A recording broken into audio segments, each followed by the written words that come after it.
T minus 50 seconds.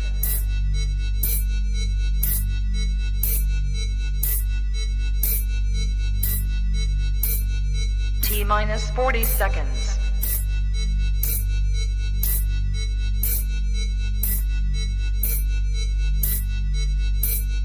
T minus 30 seconds.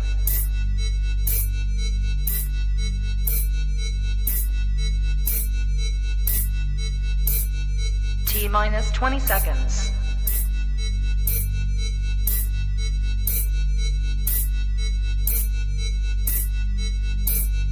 Ten, 9, 8, 7, 6, 5, 4, 3, 2, 1, 0.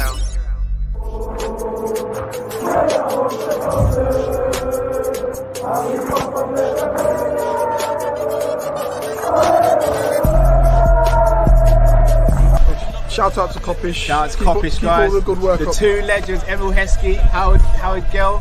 Can't get much better than that guy. Yeah. You know what to do now. Like, comment, subscribe. I'm with legends, guys.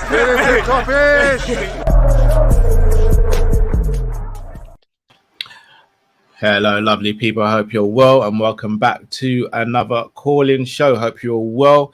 My name is Callum, joined by Drifty, and we are Team Kopish. Matt will hopefully be joining us slightly later in the show. As always, guys, a little bit of housekeeping. Obviously, this is your show, the show where you guys get to call in and say what you want to say. And keep your calls to 2 minutes. So we're going to set an alarm when you guys jump on, and then you guys say what you want to say, and then me and Drift and Matt will chop it up. Obviously, guys, in the comments, whether you agree or disagree with someone, what they're saying, always keep it respectful. Just keep it respectful. You don't have to agree with what me, Drift, or anyone else has to say. Just keep it respectful. That's all we ask. Drift, how are you doing this evening, sir? Feeling like a trip to Portugal, bro. Not a bad draw, How about bro. you? How about you? Not a bad draw.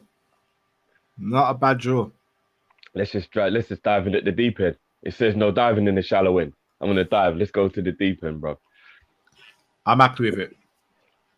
Big up to everyone who jumped in on the spaces as well early. We had a little chop up on Twitter, discussing the whole situation. What I don't want us to do is get complacent. So I'm extremely happy with the draw. In fact, I said it. I can't even front. There's no point shaming it. If you told me, right, you know, if you can rig the draw, I'm picking Benfica.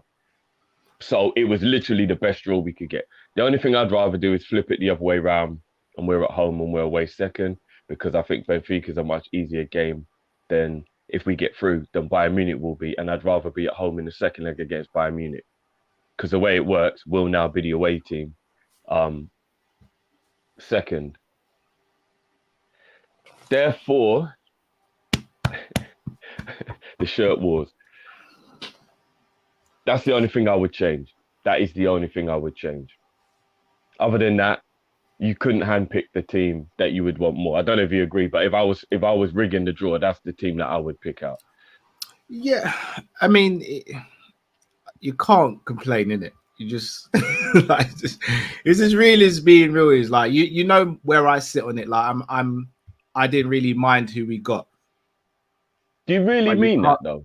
Yes, bro, I do. You really mean, so if right now we were here and it was Bayern Munich or it was Man City, you would be like, yeah, let's do that. You really do not care who you get when you're in the more earlier stages. Semi-final and final, I get it. Last 16 quarterfinals, I don't want hard teams, bro. I mean, this is an early stage. A quarterfinal is... No, but early stage-ish. Like, I want to be closer to the end when I play teams that I feel can beat us. I don't want to play teams that I definitely believe will beat us or can beat us when we're not as close. Shall I tell you why it didn't bother me, Drift? Because if you're going to win this trophy, you're going to have to play top teams at some point. And the times we have won it, we've played big teams and we've done what we've done, innit? So my thing is, if we're going to play them later, why not just play them now, get them out of the way, and then you never know. You might even get an easier draw later on. We could have potentially drawn a big team now, knocked them out, and then potentially got an easier draw in the semis as well. So it swings and roundabouts when it comes to draws. Well, like the time we got Roma in the semi. Exactly. So again, for me, I don't know. for me, look, I'm not complaining with this. I'm very happy with Benfica. I'm not going to overlook them. Not going to overlook them. But this should be a draw that we should navigate through. So I'm happy. I mean, the other team that other people wanted was Villarreal. But again, I think Villarreal. I think Villarreal are harder than Benfica. I was going to say they would have been a tricky tie because, as we saw against United, and yes, we are better than United. They can be very defensively astute and difficult to break down, and they can hit you on the break and nick a goal here or there. So I'm happy with it.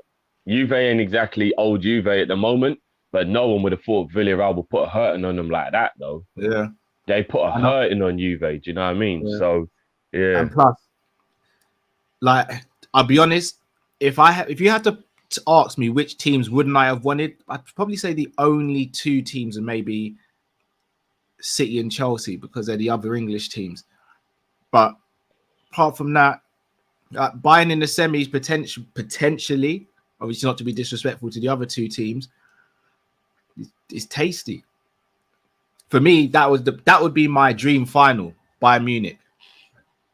Oh, would it? And do you want to know who my dream final is? Go on. Atletico or Real. I think Real Madrid, we get revenge. Atletico Madrid, we've proven this season already that we should have to beat, you know. We rode our luck in the Atletico games, though. In the first one, so not the second one. We battered them in the second one. A little bit. I get that. But I tell you what, yeah. Here's the thing that I hate about other English clubs being great while we're also great. There is the potential for Chelsea or Man City to play us in the Champions League and in the FA Cup. And we've already played Chelsea in the League Cup. Bro, I'm sick of these teams. If I'm being completely honest with you, but I've had it up to here with and we're in a title race with Thingy as well. Like, bro, I've had it up to here. Like, can't they just go away, bro? Like, just go away. I don't want to play. Like, imagine that. I know Chelsea or City are going to be in the final. I know it. Yeah. Oh, yeah. And I know Chelsea or City will be in the final of the FA Cup. If we, they will, because we can only play one of them. So I know the other one will make it. So, bro, to do any kind of double, treble, or whatever it is that we are hoping we can do, we've got to keep just playing the same team over and over again, bro. Does that not get on your nerves, bro? Nah, I don't care, bro. Nah, bro, I get bored of that shit, bro. I hate playing the same team over and over again, bro. We could potentially play Chelsea 5 times. I don't want to play them 5 times, bro. I thought we'd seen the back of them. Like, I hate playing the same team over and over again. That was my head in, man. Doesn't bother me. In an ideal world, it'd be Real Madrid or Bayern Munich in the final. But this isn't an ideal world, bro. I do think City and Chelsea will play each other in the semis, and I think we'll face one of them in the final. If we get there, which I think we will. I don't know, man. I'm sick of it. I'm good with it, man. You know where I sit with this, bro. We've got to play everyone. If we have to play them more than we're meant to, that means we're doing well. So it is what it is, man. I'm good with it. Yeah, that's a good way to look at it. But I'm still sick of them teams. I can't stand them. I don't want to see them. I don't want to hear from them. I hate them teams, man. Fair dues. A lot of people were saying in the what do you call it, in the spaces that they think Real Madrid are going to beat Chelsea. Real Madrid are a little bit better than they were last year. Don't get me wrong, they are. And Vinicius is obviously better, etc., etc. Benzema's having his best season, maybe, of his whole career. Chelsea wiped the floor with Real Madrid last season. They ain't beating Chelsea. Real Madrid are not beating Chelsea. They're just not. There's actually more chance of Atletico causing an upset against City than there is Real Madrid beating Chelsea. Yeah. But that won't happen. I think Chelsea are going to give Real Madrid quite a beating. I'm not going to lie. Yeah. I'm going 3-0 over on aggregate. I'm going 4. Oh. I reckon they'll do them 3-0 at Stamford and then 1-0 away from home. Okay. Interesting. But yeah, they'll get past Real Madrid easy. But it is what it is, isn't it? A Man City Chelsea semi-final will be very intriguing, though. Over 2 legs. In fact, let's not do that because we're guessing before we know what's happening. Yeah. We're guessing. But in terms of the quarterfinal, over the moon with the draw. I mean, Benfica have got Darwin Núñez, He was a good striker. Someone that I know a couple of people in the comments and some of the people who watch our stuff, they're big fans of his. A lot of people compare him to Luis Suarez. I don't think he's comparable, but he's still good. But I'm looking forward to it, man. I'm looking forward to it. Looking forward to it. Really quickly before we get the callers on Drift, the Trent situation. What's your feelings on it? I think we've got to throw Mo in there as well, bro, because Klopp said Mo felt something after the game, and he's worried about him going off to AFCON. The African qualification, and they play twice in 4 days, bro. So he thought he was okay for the Arsenal game, played, clearly wasn't. Now he's got to go and play 2 games in 4 days under the immense pressure of a World Cup qualification. I'm not going to lie, bro, I don't really like any of it. And I'm definitely worried about Trent because even though it wasn't a tear, it was a strain. I don't like players coming back from injuries in really intense games, and he'll be back for the Man City game.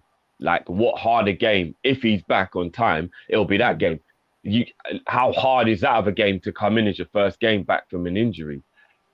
If he's not playing against them, that'll be both times we played them this season, he won't be in it. The first time we played them without him, not just defensively because Milner did struggle, even though I played Gomez this time. I think that was one of the reasons we struggled a little bit to open them up because we didn't have the weapon of Trent. A lot of people forget that when we played them. It'd have been like them coming to Anfield without De Bruyne. We would have won that game if they come Anfield without De Bruyne. Not just because he scored, but because he's one of their best players. And therefore, Trent missing for that Man City game would really throw a spanner in the works, so to speak. And would mess up the whole relationship down that side. And again, the thing that scares me with Mo and Trent being the 2 injury worries is it's the entire same side of the pitch as well. You know what I mean? I'll be honest. I know we've got good attacking depth in terms of numbers up top. The left-hand side and central, I'm very calm with. Like, we've got Mane, Jota, and Diaz to cover the left. We've got Mane, Jota, and Firmino, and Origi, and Minamino to cover the centre. That right-hand side ain't got no depth. I don't trust any of those players to play from the right-hand side like I do playing in the other positions. I just don't. So, I know Mane did it before, but we're talking years ago now. Yeah, no, so it's a bit of a habit that my brother put in me that when I see someone sneeze, bless Say again, sir? I said, bless her. It's a habit my brother put in me when somebody sneezes, like I can't help it now. bless him. But yeah, no, you're right. You're 100% right. And it kind of just shows you that's the only position now we've got to sort out. We've just got to sort out the entire right side backup, as you want, as we're going to put it. We just need to go and get Anthony and James. That's what we need to go and do. It seems James seems to be struggling a little bit with injuries. Being backup might help him because then he won't be playing every week. Hold on, are you talking about Reece? Yeah.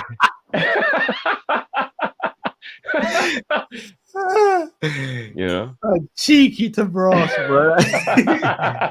Just on that though, just sticking with that really quickly, Drift.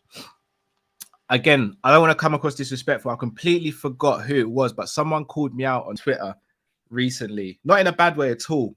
Didn't take any offense to it. Regarding Spence from Nottingham Forest, who's on loan from Middlesbrough.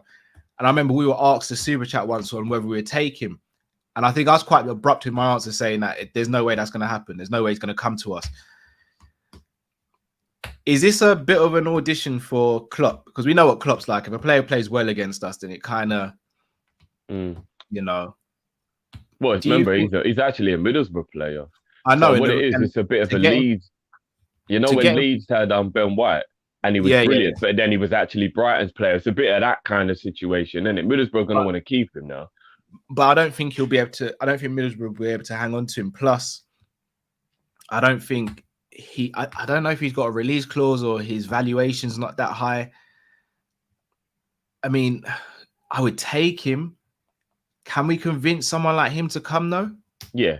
I think he's the perfect type of person, bro, because I think he knows his worth, but he also knows he might never get an opportunity like this. It's a little bit like when Lewis went to Newcastle, And I think what was really disappointing for him is now it looks like it could end up a good move if he can get his career back on track. But at the time, I think what really upset him was the fact that he thought, I'll never get another chance to play for a big team like that. And Norwich got in his way. And I think maybe he might feel the same, even if he thinks, oh, I am progressing really well and I'm playing well and I do believe in myself. But yeah, am I ever gonna get another chance to play for Klopp and a team as big as Liverpool? And I think maybe he might come true. And I think if Klopp has shown anything in the last month or two, he will rotate now more than ever. I think he's kind of proven it now that he will rotate more than ever. As long as he does trust you, he will rotate now more than ever. At the beginning of the season, he was always rotating the defense, and now he's rotating the midfield and the strike force. I think he does realize, you know what, I do need to use my squad, and I do trust these players, and I will rotate where and when necessary. All right, let me hold you there, then, because again, a lot of people in the chat are saying he's been heavily linked with Bayern. Bayern have Benjamin Pavard and Kimmich, who can both play right back as well. So it's not given that he starts for Bayern either. But when you look at other clubs, and I always hate to do this because even though we're in a better position than them, sometimes a player might just want to go and play and think that they can go and improve that team to the point where they can start competing with Liverpool. Man United need a right back. That's true. Tottenham need a right back. That's true. Man City don't, because they've got Walker and Cancelo. I'd argue Arsenal don't. But, I mean... they do. They need to upgrade on Cedric. Well, Tomiyasu's their main one, but you could argue Spence is just as good, if not better than Tomiyasu. There's an argument. From the small sample size of what we've seen. Yeah. Because, I mean, even Tomiyasu's a small sample size. We can't let them get too carried away. He's had an indifferent season. So... on that note, I mean, it's not easy. I don't think it's impossible to convince him, but Newcastle, a great signing. I know they've got Trippier, but Trippier is 32, 33. Maybe they might think future-wise. Maybe they might think about him for that. But here's what I was going to go with this drift. And again, I've always been one to shy it down. But say, for example, midfield. Let's say we just wanted to get one midfielder. Could Spence not be a really good acquisition, because then Trent becomes a player who can play right back and right midfield, also right centre midfield, because, you know, we've got Spence who could play right back, and that trio for a game could potentially be Spence, Trent, and Salah, or whoever else it is. Could that be a potential situation? I mean, Kimmich does right back and centre midfield for Bayern. Reece does right back and can play centre midfield as well. I don't know, bro. I don't want Trent in midfield, if I'll be completely honest. I don't want. Not even if we had another really good right back. Nah, I know where you're going with this. The Kimmich vibe, the creativity for midfield. I get it, but nah, I just want Trent to. I mean, if anything, I love Trent, innit? And I think Trent is spectacular. You know that already. I still want him to hone in on that right back craft just a little bit more, though. I still think there's improvement that can be made. Let's not start putting him in other positions and doing all that stuff with him. Let's just leave him at right back. And I would rather have Gomez as backup right back if the plan was to get a backup right back and play Trent in midfield. See, not for me. You know my thing on Gomez, but I just want to see him play it in the same description you just gave about Trent in terms of honing his craft that's at right back. Same thing with me and Gomez. I want him to play at centre back. That's his position. He's sick at centre back. He's ours. We've already got him at centre back. For me, I'd rather get another right back. Looking unlikely though now, Cal. Even though I still believe in the boy, you know I love him. The way Ibu came in, Matip and Van Dijk, the partnership, it looks very unlikely he'll get a lot of game time at centre back at the moment. A squad though, Drift, squad. No, but I'm saying to make sure he plays regularly enough to still keep him at a level. Because that's what I'm more worried about. I get what you mean about his position. But bro, if he gets to be on the pitch by playing right back, he needs that, bro. He's still in that part of his career where he's got to be playing. He's 25. He's got to be playing, bro. Like, you can't go 10 games between playing. It's not good for his career, bro. I'm gonna give this season a little bit of a write-off and the benefit of the doubt for Gomez, because he's come back from an injury that was worse than Virgil's. Way worse than Virgil's. Yeah, it was. So I'm hoping that Klopp's kind of protecting him in the same way Matip was protected last season. I know he got the injury, but we didn't rush him back. and this season he's looked good. So I'm hoping that's the case. I'm hoping that's the case. But it'd be interesting. You know what? All right. He's not wrong. No, he's not. No. I'm not going to say he's wrong, but I'm going to say that works out well for us in the sense of we can sell him for a good value now and then get a replacement.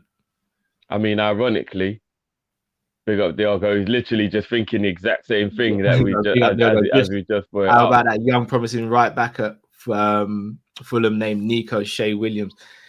Look, Nico's looked good. I think we've seen Nico's level at Liverpool. But Cal, is this not the same scenario as a lot of other times where you had the pressure, didn't get to play, but then you go where you realise how good you are, like Elliot to a degree, and then when you come back, you will be ready to play because now you've shaken off all those cobwebs, you've got rid of all that fear, and you believe in yourself. Because this Nico at Fulham's looking like the Nico coming through that had me, like in the whole hype mode of like, nah, Nico, guys, Nico. He's looking like that again, bro. I don't know. I can't lie, bro. He's looking like that again, man. Nico at right back might not be the worst thing in the world, He's good. He's good. Back up. Yeah, I don't know. I'd rather try something new. Me personally, like, I'd rather try something new. But what I will say is, us as fans can't sit there and be like, it's just a championship, but then at the same time want Spence at the same time. Yeah, but Spence is playing championship as well. Yeah, what I will say is though, Spence has shown it against Arsenal, for example, and other opposition that make you sit up and go like, wow. Look, as long as we have adequate backup for Trent next season, or adequate competition, should I say, what I'd really, in an ideal world, I'd like someone who's more like a Klein was at Liverpool, someone who's not as great going forward, but defensively fantastic. So it allows us to change the way we approach certain games. Because even though Trent is our most creative player, I think there's other players who can be just as creative if we were, for example, not just to rely on the fullbacks. We saw Thiago take 10 man out at a game against Arsenal with one pass. One pass, we get a goal from it. So it's not like we're lacking. You know what's upsetting, bro? There's one player in world football that can do what Trent does, and he plays for the Ops. Literally the Ops. Kevin. No, Cancelo. No, I mean right back. Right back. He's the only other right back in world football that we could buy and would be able to mimic. Kimmich. No, but I think Kimmich's strengths are different to Trent's. Kimmich doesn't have that range of passing that Trent does. He's good at passing. Bro. No, but he doesn't. He hasn't got the Trent range. He's a good passer, but he doesn't have the. Whereas I think Cancelo's not far off having the Trent range. Cancelo's range of passing is brilliant, bro. I think Kimmich and Cancelo's passing is pretty similar. I would say Cancelo's is better. I would say it's better from right back anyway, because Kimmich does a lot of his best passing work in midfield. From right back, I don't necessarily see him doing like a Trent role. I just, he's a brilliant player, obviously, he's Kimmich. I just can't, I don't think he could emulate Trent, but I think Cancelo could. But as I said, if I could pick three players out of a hat in a dream, let's say someone said, look, Cal, anything you want. Kimmich. I know Kimmich is one of your first name. It's the first name I'm picking. I know. That's why I probably shouldn't have argued with you on that one. It's the first. Imagine we have Kimmich in this squad, bruv. When Fabinho's out, we're cool. When Trent's out, we're cool. Yeah, but we'll never get Kimmich. Kimmich would cause a headache in our squad, I reckon, because he's too good to be benched. But I don't know if I'd want him to start over anybody. So therefore, it would kind of create a bit of a headache, to be honest. It's options. Right, people. We're gonna get you guys calling in now. Remember, 2 minutes for your comments, your questions, etc. And it is also 1 minute 30 for me and Drift to respond if a response is needed. Looking forward to see what you guys have got to say this evening. Should I say? All right, here we go. Gonna bring in the first caller. The man with the super beard and he's got a super background. Super Sadiq. How are you doing, my bro? What are you saying? Sadiq, I've got to stop you before we get into the background. 1 second. Cool. We've got a mutual friend, Sadiq. Oh, Sadiq there. I'm I here. think he One said he was second. changing his background. He's changing his background, Cal. No, I had you guys on YouTube, and I've got YouTube Premium, and I'm actually at work as well. Funny enough, I'm on a late shift. How you guys doing? Sorry. Not too bad. Not too bad. What were you We're saying, gonna Cal? say we've got a mutual friend. I'm not gonna say their name just in case they don't want Okay. their name to say, but we've got a mutual friend. What world? Small world, bro. Yeah, we've got a Small mutual world. friend. If 7 he's degrees of watching, I'm separation. sure he'll hit you up and let you know. But we've got a mutual friend. Okay. Yeah, just quickly. Yeah, you guys were early. I was thinking, I was probably gonna have to listen to you guys on the bus home, but now you started at 6 o'clock or shit. Might get me at work. Yeah, how's everyone doing? First of all. Not too No, bad, we're blessed, brother. man. Not We're too blessed. bad, We're brother. blessed. Yourself? Yeah, I'm not bad. What was I gonna say? So, question one. I was actually chatting to Drift earlier. Yeah. Now, this might sound like a long shot. I think Drift, you might know what I'm gonna say, but we're talking about the Trent situation. Okay. I'm gonna keep a close eye on Cal's face as you say this, bro. And I hit him with a certain player. Now I'm not expecting like fantastic things from him, but it was just an idea. And I saw someone actually put it in the comment, but I think they were joking. But I'm being serious. Ox. Okay. And the reason why I say that, pretty much, I didn't want to say the Drift at the time, but I don't want Gomez at right back. Do you know what I mean? Millie I'll have there, but obviously Millie can get done on legs. I think Ox can hug up the wing and provide crosses to an extent. And, he's there to be used. I know it's not his position, but as just an idea. Do you know what I mean? And my second question, just quickly off the top of my head. So, obviously, we got Man City in between both of our legs. Mm. Now, obviously, we haven't. That's how I know you're in the game, right? Because my head hadn't even gone there until I played it back to myself. And then I'm like, okay, Cal, you got me. Okay, anyway, excuse me. Between both of the legs of football, we have to play Man City. And who would you say is more worried about that fixture, us or them? In regards of, with our game, I would say no disrespect to Benfica, but we could probably not feel as strong as a team as Man City, because this is Man City. They need this. This is like crap to them. I need my shit. I need my hit. Do you know what I mean? So they need this badly, bro. Do you know what I mean? I got those cheeseburgers. That's how bad they need it. So I'm not saying we don't need it, but I just feel it's on them. So yeah, that'll be my second question. Yeah.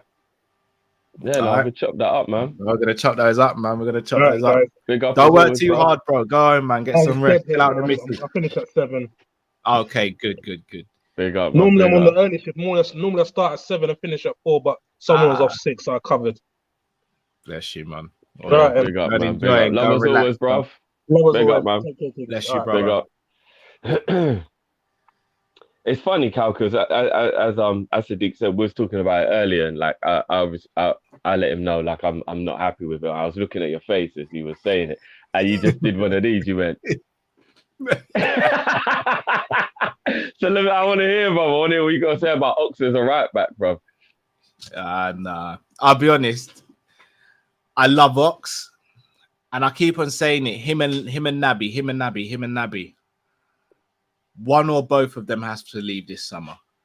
And if it's one of them,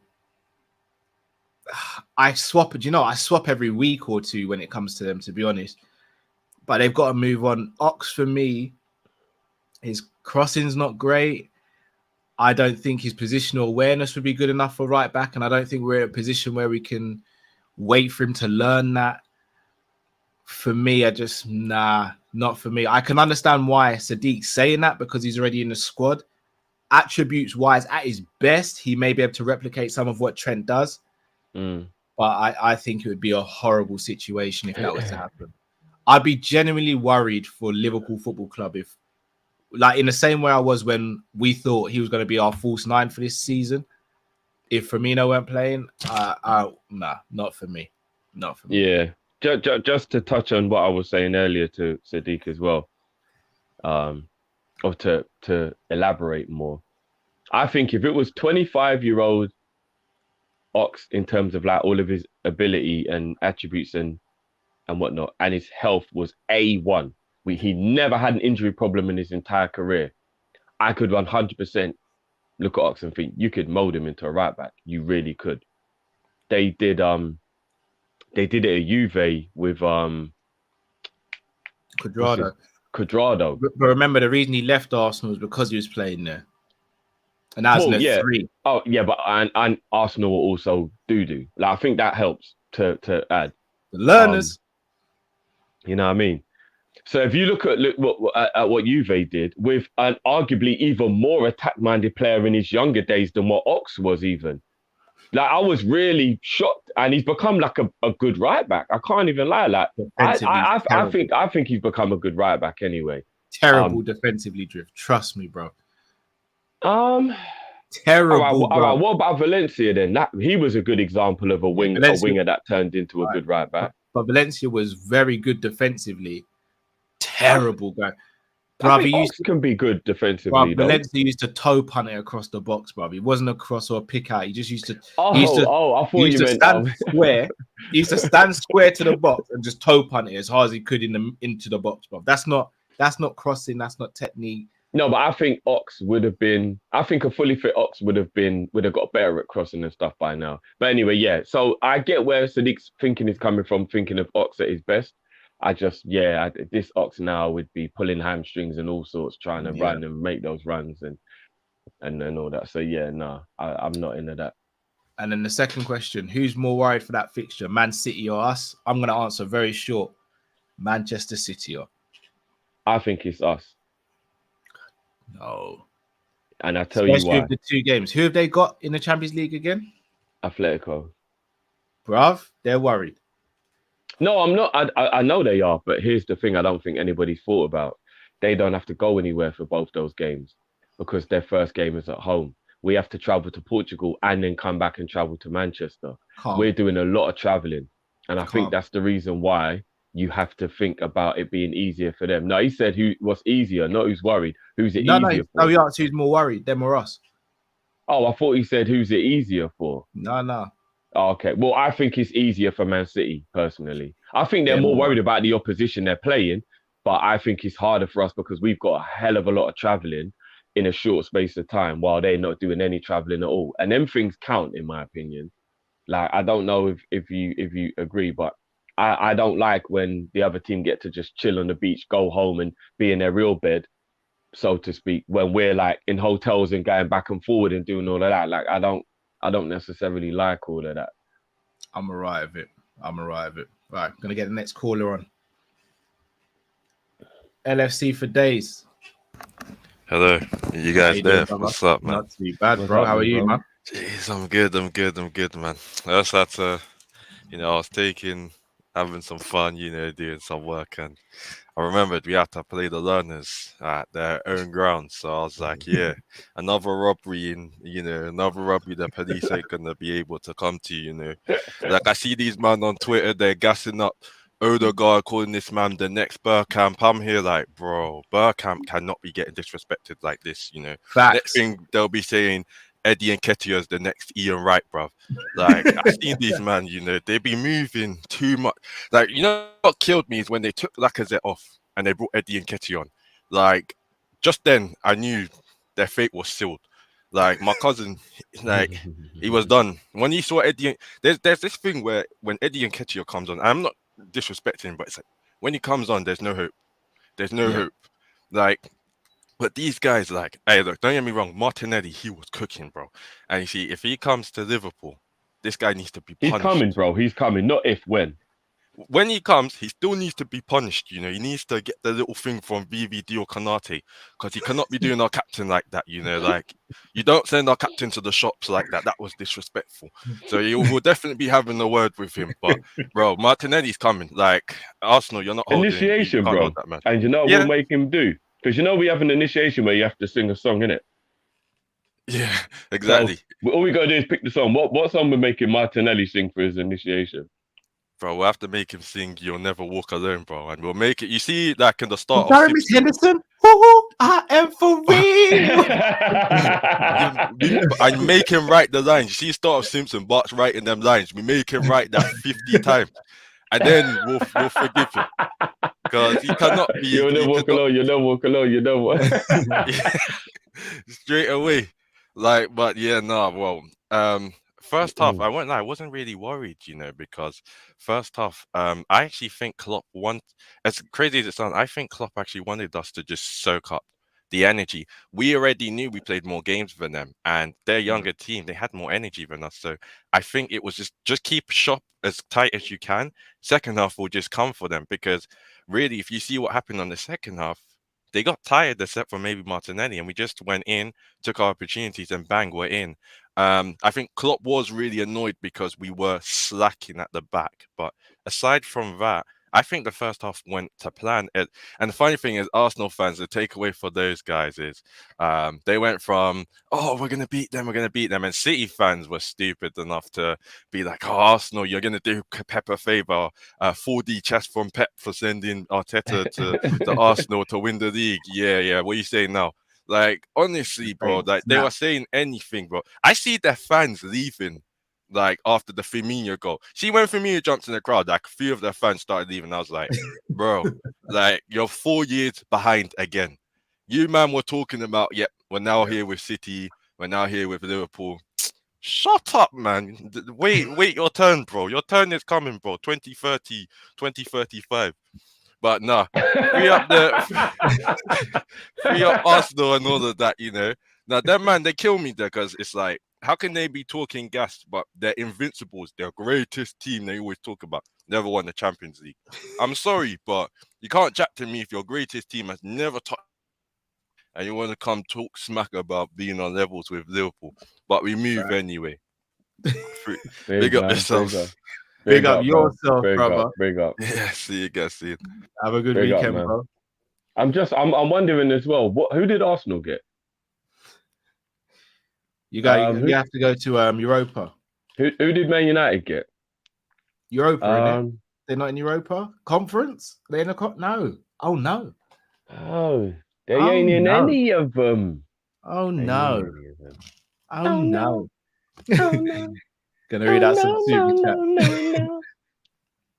Pimpin' Distress says, I think Trent will be back in training end of next week. Don't think it's as real as Klopp made out. I hope so. Monkey King said, there's a part of me that thinks the injury isn't as bad and we're wrapping Trent in cotton wool. Can't risk an injury on international duty. Hope so. Diogo says, Drift. I already read that one out. Big up to yourself, Diogo. Aspec says, Drift, where do you think would be a good club for Origi to kick on? In my opinion, West Ham is perfect for him.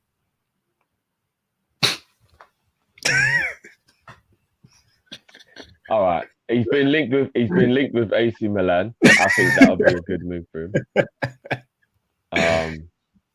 I think Newcastle would be a brilliant move for him. I think Brighton would be a brilliant move for him. As long as Graham Potter is still there. I think Tottenham would be a brilliant move for him. Well, you know what's mad, yeah? I don't want him in the Premier. No, I don't want him in the Premier because I don't want to watch him every weekend. It's not for Liverpool. But I'm trying to just be unbiased for the minute. Tottenham would bloody do well to bring Origi as the backup for Harry Kane or to play as a partner for Harry Kane. And do you know what? No, I'm gonna go all the way. Fuck it. Who's up front for Arsenal? Origi would be a good move for Arsenal. Who's up front for Chelsea? I'll say the better Belgian plays for Liverpool.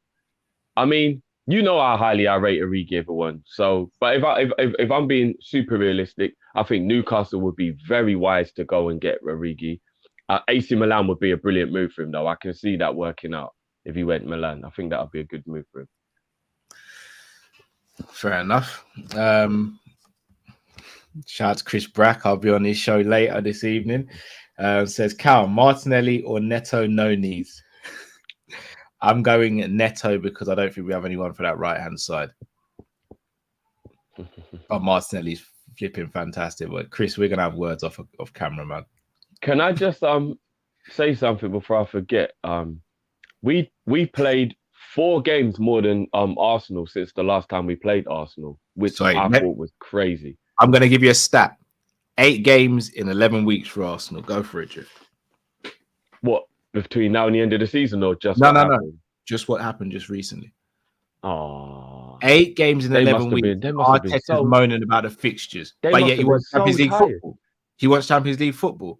They must have been. Do me a favor, please. They must have been exhausted, Cal. 8 games in 11 weeks. They must have been exhausted, Cal. That's a hell of a lot of football. Pathetic. And the other thing I wanted to touch on, I think it's really bad that international teams haven't fought long and hard about making games during the only summer there hasn't been an international tournament for God knows how long. And it is actually kind of disgusting and despicable. And I watched Klopp's interview today when he was talking about it. Scotland have got 6 games scheduled as friendlies during the summer. And I think everyone else has got at least 4. Bro, why do we need 4, 5, or whatever friendlies during the only time you can give these players off? Why? Why are we having internationals? Like, can't the players just get a real holiday, get a real break? And can we not just realize they're human beings? And I think the main thing that Klopp said, which is so true, and he meant no disrespect by it, and if anyone took disrespect to it, they're just being stupid. Burnley, Brighton, these type of teams, they don't have players that go on international duty. So you're only punishing elite footballers. But aren't elite footballers the ones you should be wrapping up in cotton wool because they're the ones that provide the elite football? With all due respect, you don't want to watch Middlesbrough versus Bournemouth, do you? Because the quality isn't as high. You want to watch Real Madrid versus Paris Saint-Germain. But if you burn them players out by never giving them any rest, them games aren't going to be good. Players are always going to be injured. They're going to be tired. I cannot believe Scotland have got 6 friendlies due after the season finished. Why? I mean, what are we doing? Like, come on, man. That's an entire Champions League group stage. Yep. LFC Aaron says, guys, let's not be bitter. We have to congratulate Arsenal on their first half 0-0 win. So true. Big up Zabiri says, if Salah walks and we get Martinelli and another controller in midfield, not a bad alternative to breaking the bank on a LFC made diva. Thoughts? I would not be happy with that, Zabiri. You know I wouldn't. No way. No, Martinelli can't replace Salah, Zabiri. Come on. No, that can't run. The kid is an absolute gem of a young player. He's only 20. And you know what I mean? It's ironic he was their best player when he's the one I've been championing. And a lot of people go, Martinelli over Saka. I'm like, yeah. A lot of people look at me sideways when I say that. So it's funny how the game went. Yeah. But not to replace Mo. And I don't think Martinelli's good down the right either. I think Martinelli down the middle, possibly, and on the left, not really on the right. Not really on the right. Yeah. I gotta bring the next caller. Jamie Phillips, football chats in the building, background and everything. Talk to me, bro. How are you, man? Hey guys, yeah, it's been a while. It's been a while. Long, bro. How are you? We've got new teeth since then. Jeez! No, it's going well. It's going well. I just need to clear up some things first because I haven't been on for a while. What the hell happened to Lee? I haven't been on for a while, and I just saw it the other day, and I was like, he's gone back. So he's gone back with his ex. The way we're putting it. So not only that, Jamie's looking after 3 kids that aren't biologically his. So he's the stepdad as well. He's the dreaded stepdad. Oh man, no. I saw him in TK Maxx by his school coach. And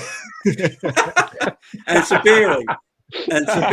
I'll see Sabiri when he comes on. The man is hilarious. He's American, ain't he? Yeah. And he's the funniest, most knowledgeable American I've ever seen ever. You know, what he knows about his football and all that, fantastic. And the man's hilarious. He has me in stitches every time he's on. And he's he's not even trying to be funny. The man's just talking, and he's like, you know, I'm in bits. I love Sabiri. Big up to him if he's in the chat. Big up to Sabiri. Yeah, I'll get on my shit now. So I just want to quickly talk Salah quickly, and I'll go something else. So Mo Salah, look, this contract situation, I can understand FSG's point of view and what Salah wants at the same time. I was looking at it. When it came to the summer, we made so many contracts and we gave Allison, I think we gave Allison a new one in the summer. I can't remember, there's so many.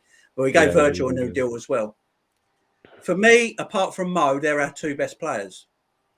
And when I look at Virgil, I think Virgil could go to any team in the world and be their main centre-back quite easily.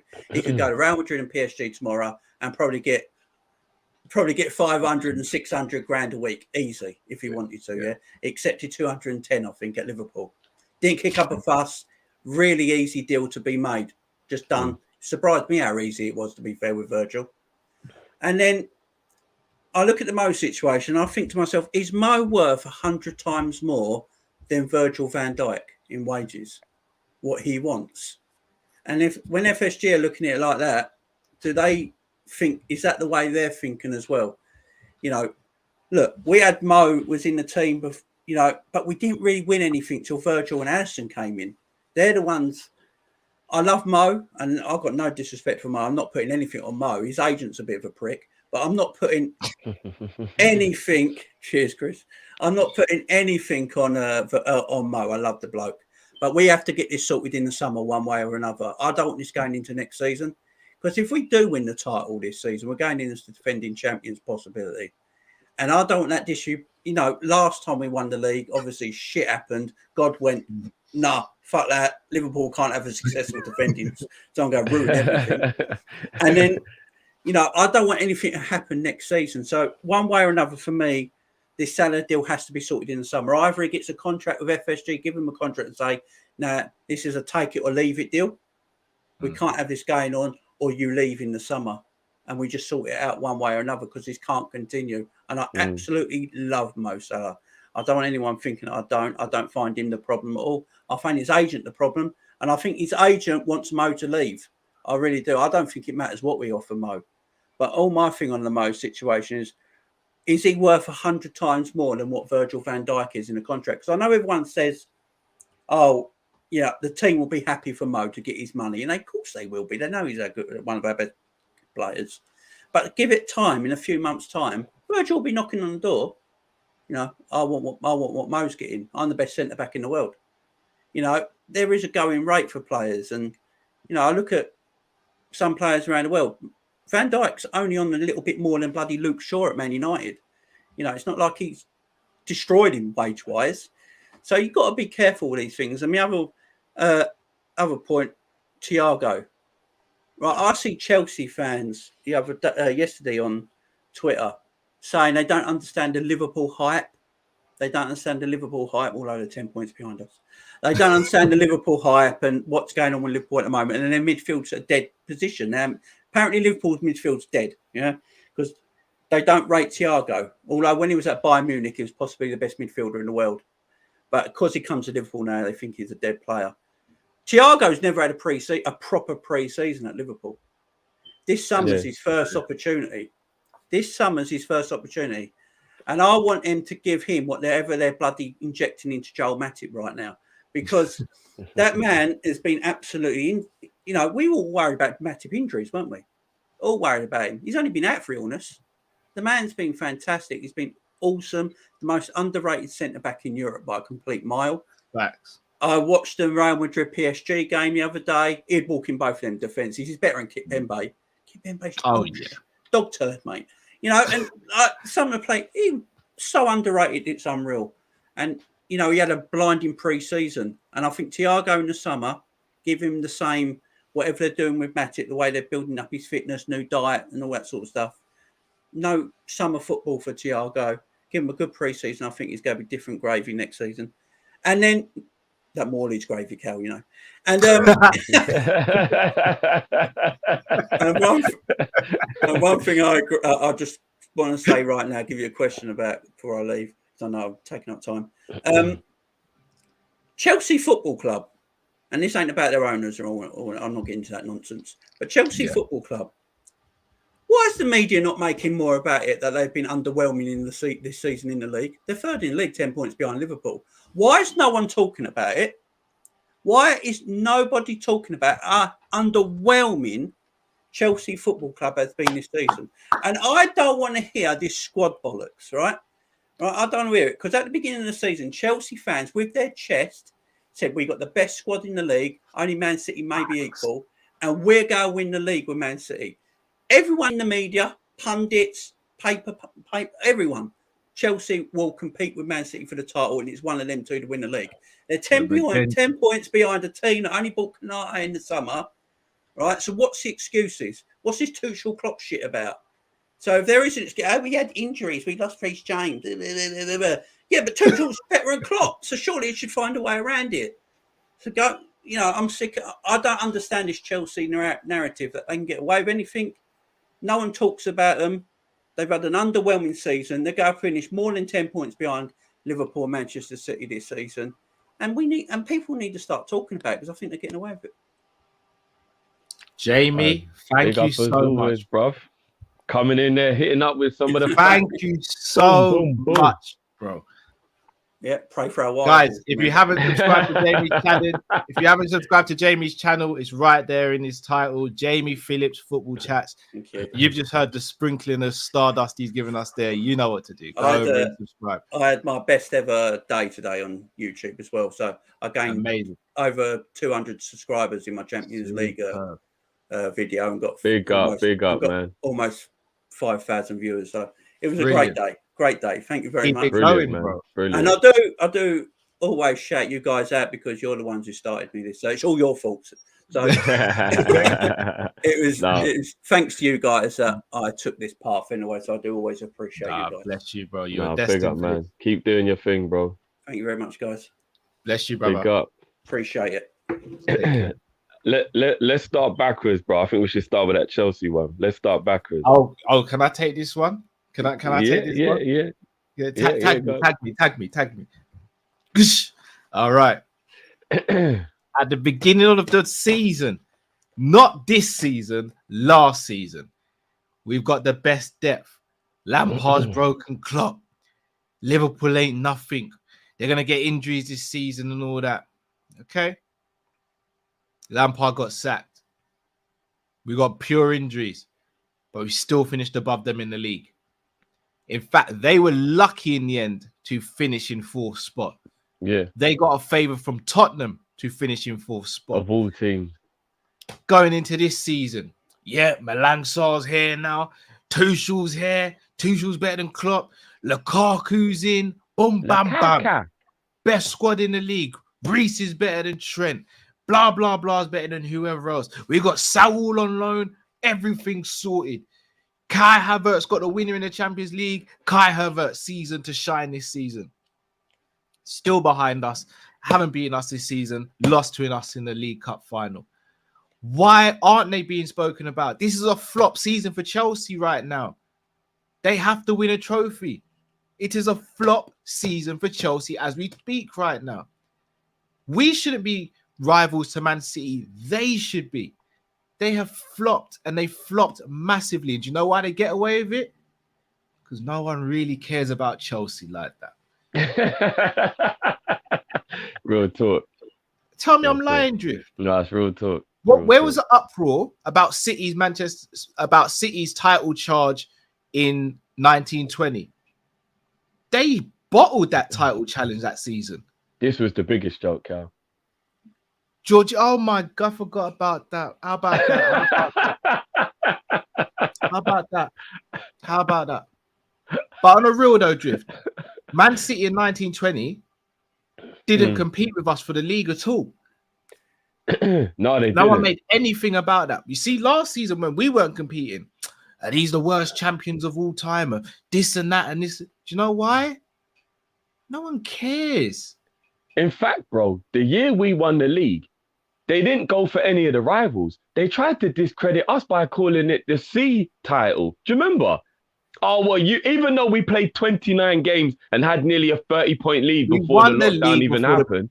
We won the league in December. Which other team has won the league in December, Drift? Yeah, it's real. Now, think about that. When was the last time a team won league in December and no one queried it? That's true. It's never happened. That was the earliest Never. anybody's ever won the league. We officially have won the league earlier than anyone's Faster ever than won it. anyone. And no one Faster batted an than eyelid. anyone. Nobody batted an eyelid.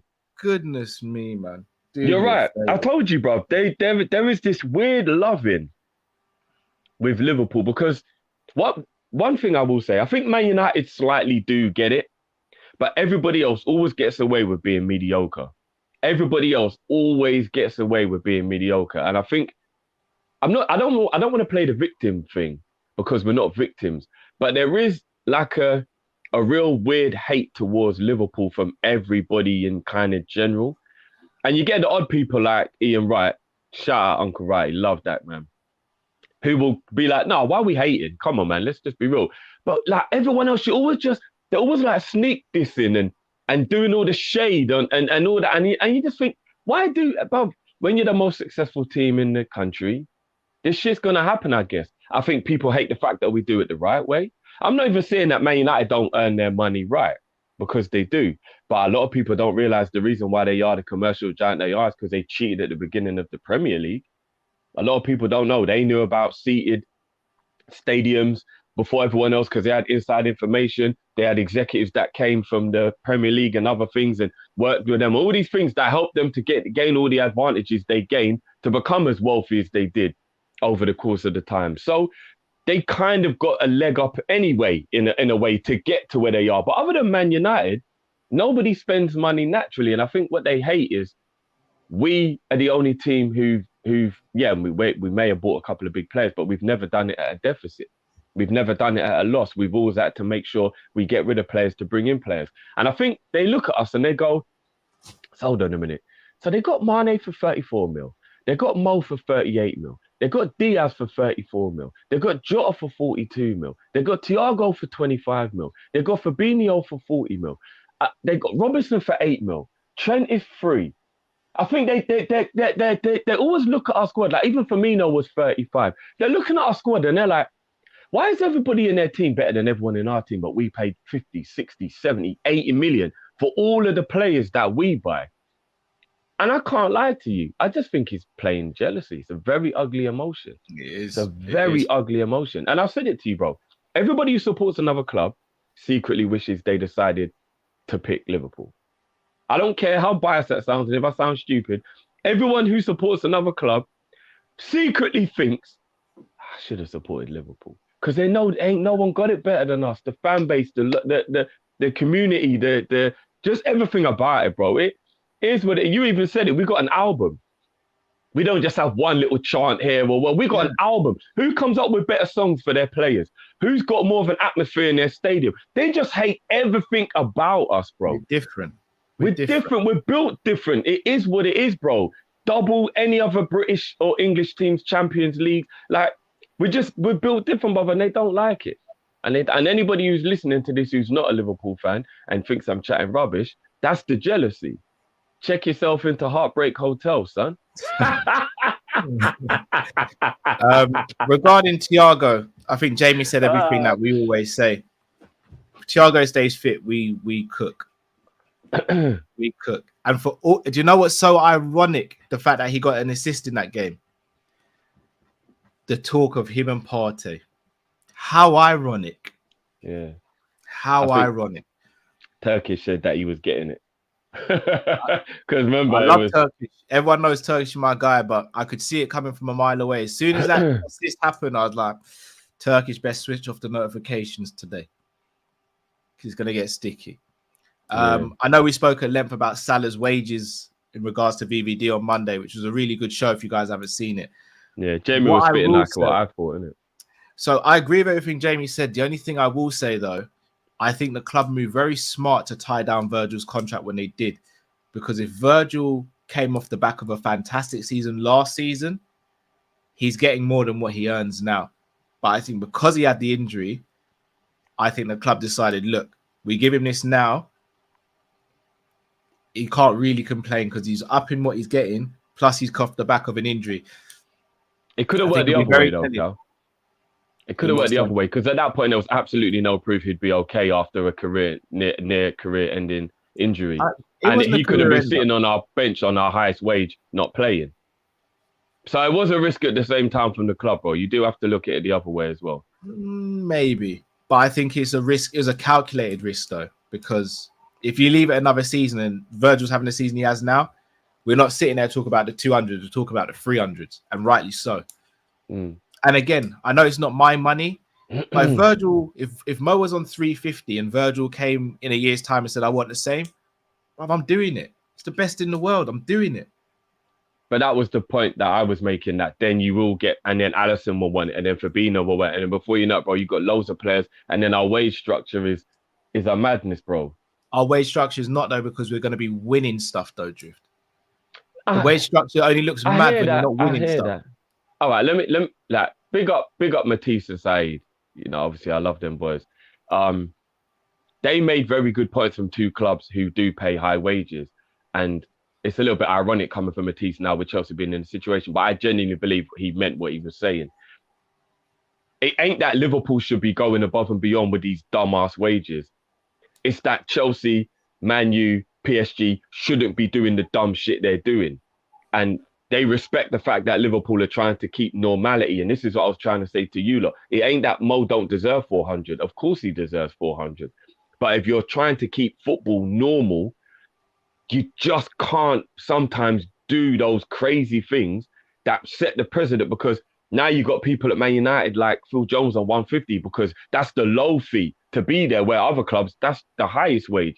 And we've got to be careful. Don't follow the idiot who keeps going Selfridges and spending his wages on jeans and trainers because he looks fly, because he's eating pat lunch.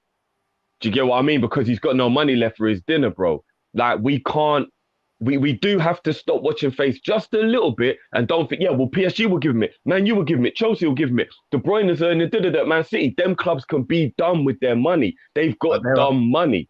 But they're our competition, Drift. I know, bro, but we just can't be done with our money. We can't. It's a horrible fact, and I don't agree with it, but we got to get used to it. It's not going to change, bro. But is it being done by giving you... look, let's not go back into this. Yeah. But is it dumb giving your best player in the world the best money? No, it's not dumb. But it's dumb to do it because other teams are doing it. That's when it's dumb. Do you get what I mean? Yeah, fair enough. I'm going to bring on the next caller.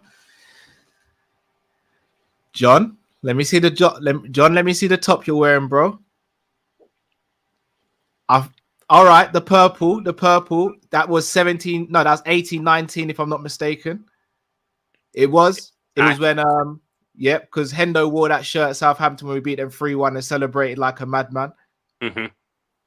I got it all black, John. I got a blackout, brother. And this is cotton as well. Hold on. Crown Paints, baby. Come on now. What's that, John? 2 weeks in a row, yeah? All right. What are we saying, John? What are we saying, bro? I need the link for a tap. It is a nice top, I can't lie. Yeah, link for a tap. I'll get you one, bro. I'll get you the link, bro. I'll get you the link. Honestly, I need that tap. That's first thing I do, when I saw Cal wearing that top, the first thing I said is, you bastard. That's the first thing. Only it wasn't. Mine was a bit more stronger than you bastard. So I'll tell you what it is, John. Bro. I've always been known as the kit guy, innit? And bro, for about 2 months, you came on here and you battered me week after week. People were starting to question my integrity, bro. I had to come back with something, bro. Like, 2 weeks in a row, I'm starting to get that respect back now. Respect. But you have to send me a link for a tap, I'm telling you. I'm ordering it. I need that tap in my life. You know, I'm not going to lie, John, you can't get it anymore. I actually tried. You actually can't get it anymore. You just killed me.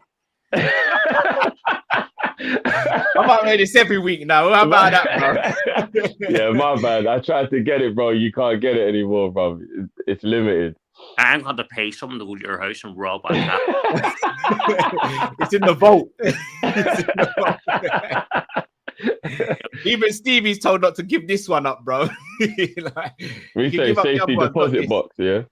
It is beautiful. It is a lovely tap. But yeah, What you got for us this week, bro? Yeah, what's on your agenda this week, John, brother? I fucking forgot now.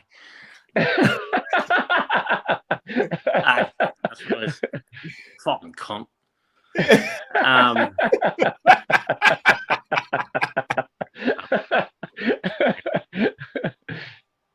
Right. We're winning Champions League. Okay. 100%. I've got a really good feeling.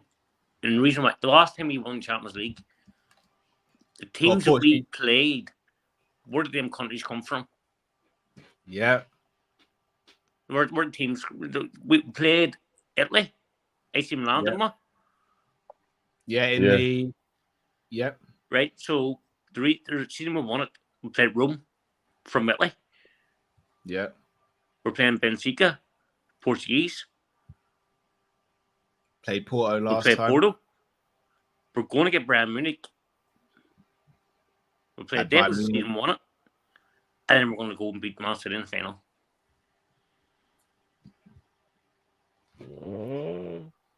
So you're saying you see the omens? I see it. It's happening. Okay. It is going to happen. Man City are going to shit themselves in the final, just like they always do. I get a little worried about Man City having back-to-back finals, but yeah. We're going to destroy Man City in the Premier League. Because the only reason we will destroy them is they're going to need to go away and get a result in the Champions League. I guarantee he rests players.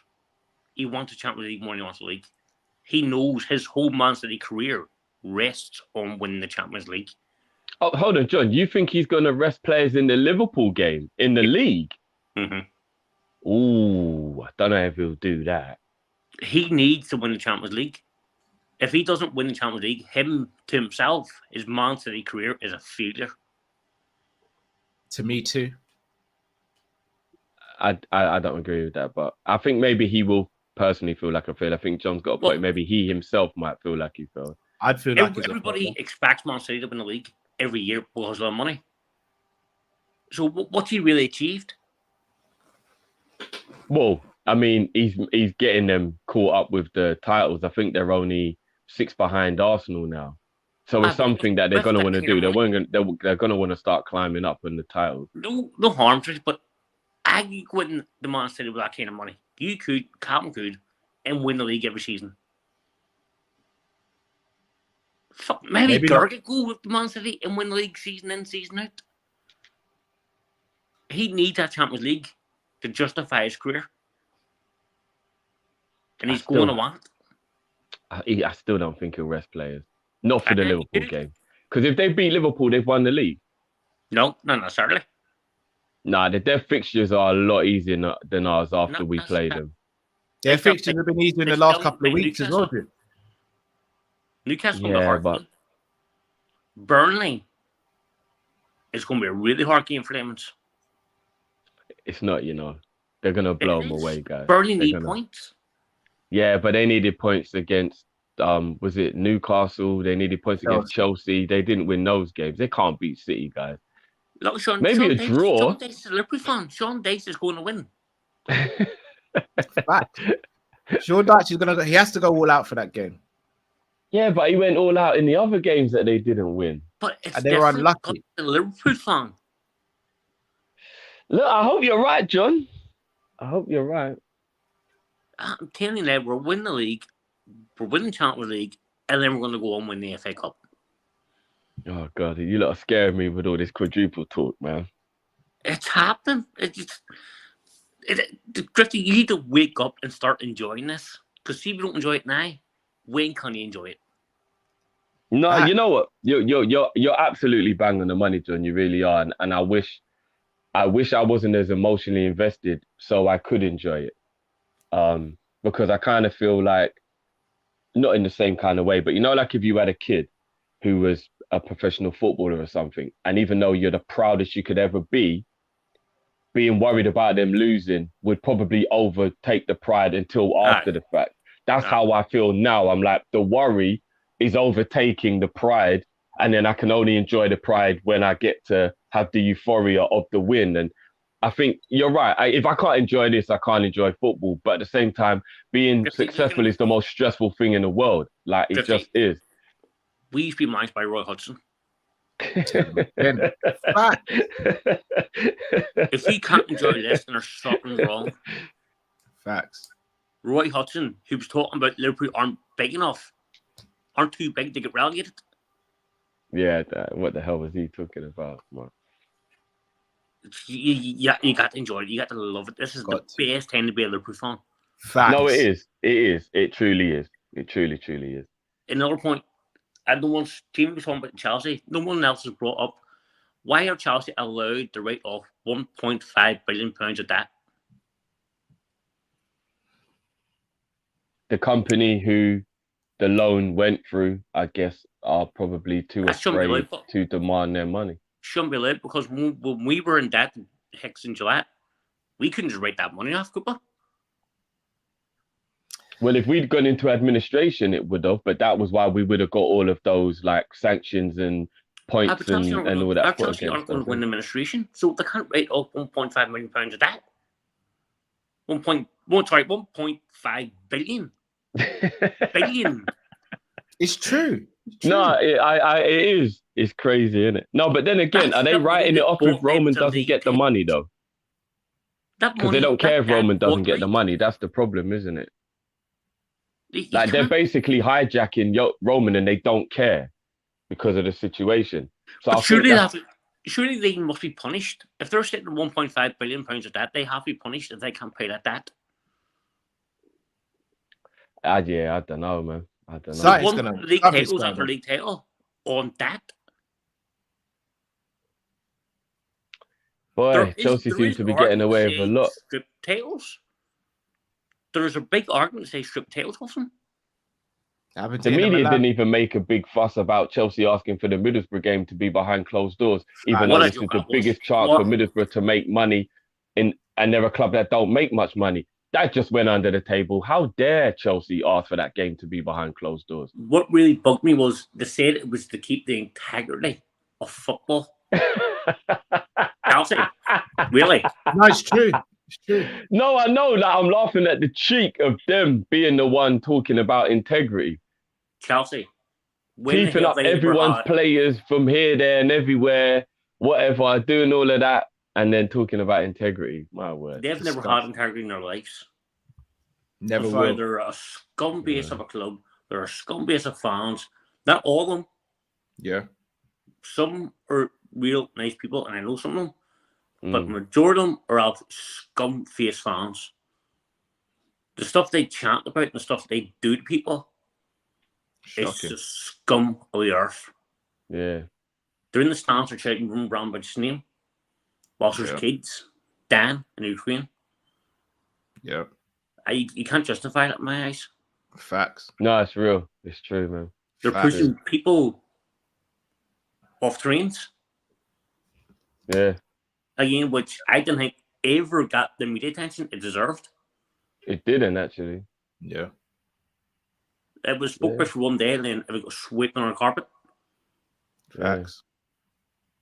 So to me, they're the worst football club in the Premier League. And if they go bust, happy days. Bring a champagne. I'm celebrating. And people are saying they're too big to go bust. What about Barry? No one helped Barry. Yeah. Yeah. No one was allowed to help Barry, actually, which is more to the point. Apparently, you weren't allowed to help Barry. So why should the government step in, help Chelsea? Who knows, mate? Who knows? Because of Tories. It's just fact. John, but we know this, John. We know this. We know this. We know this. We know how corrupt this stuff is. Scumbag bastards. Go ahead. But anyway, we're gonna top up. Love you guys. I'm gonna have another top next week, bro. So we'll do this again next week. I fucking give up. I'm gonna have to go buy a classic. I'm gonna have to go buy a real proper classic now. It's heating up. I love It it. is. But and nah, John. Big Always up, a man. pleasure Love having as you on, always, brother. man. Big up, love you bro. guys. Take care, bro. Respect. Big up, man. You too, bro. Facts by John, bro. Facts. Yeah, we know, bro. We know. Just really quickly, let's not spend long on it. Let's not spend long on it, Drift. Mm. The reason why I say Guardiola's would have failed as Man City manager if he hasn't won a Champions League there is because that was his main target. By who though? Rival Himself, people the or club. The club. do you truly believe, or is that become a narrative to put him down? Bruv, it's true. Why else would they bring Pep to the Etihad? Because he's the best manager in the world. But they had Pellegrini, who was winning leagues there. Mancini was winning Just leagues about, though. Still Those winning guys it, though. struggled to win leagues. He's just done it. Like, Still did it, though, bro.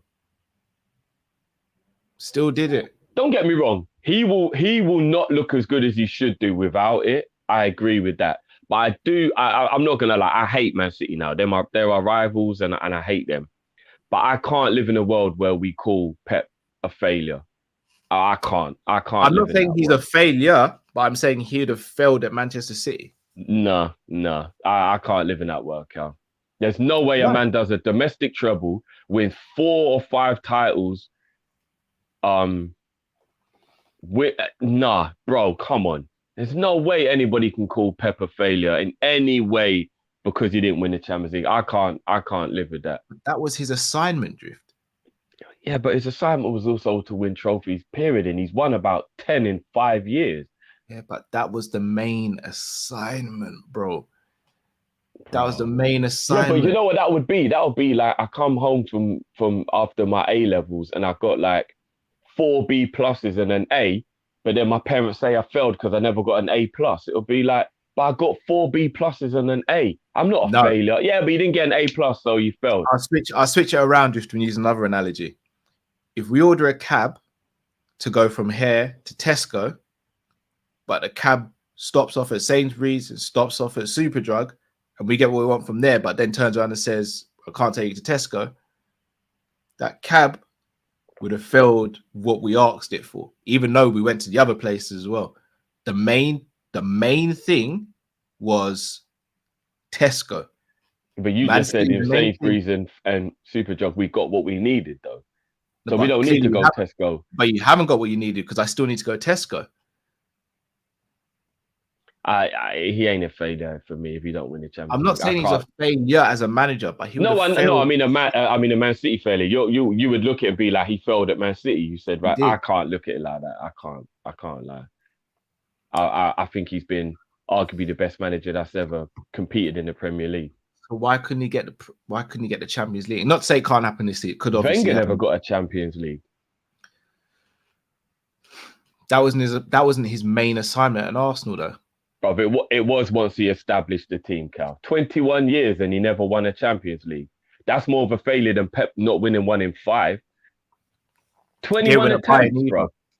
21 attempts, bro. I don't know. We'll chop it up on another day.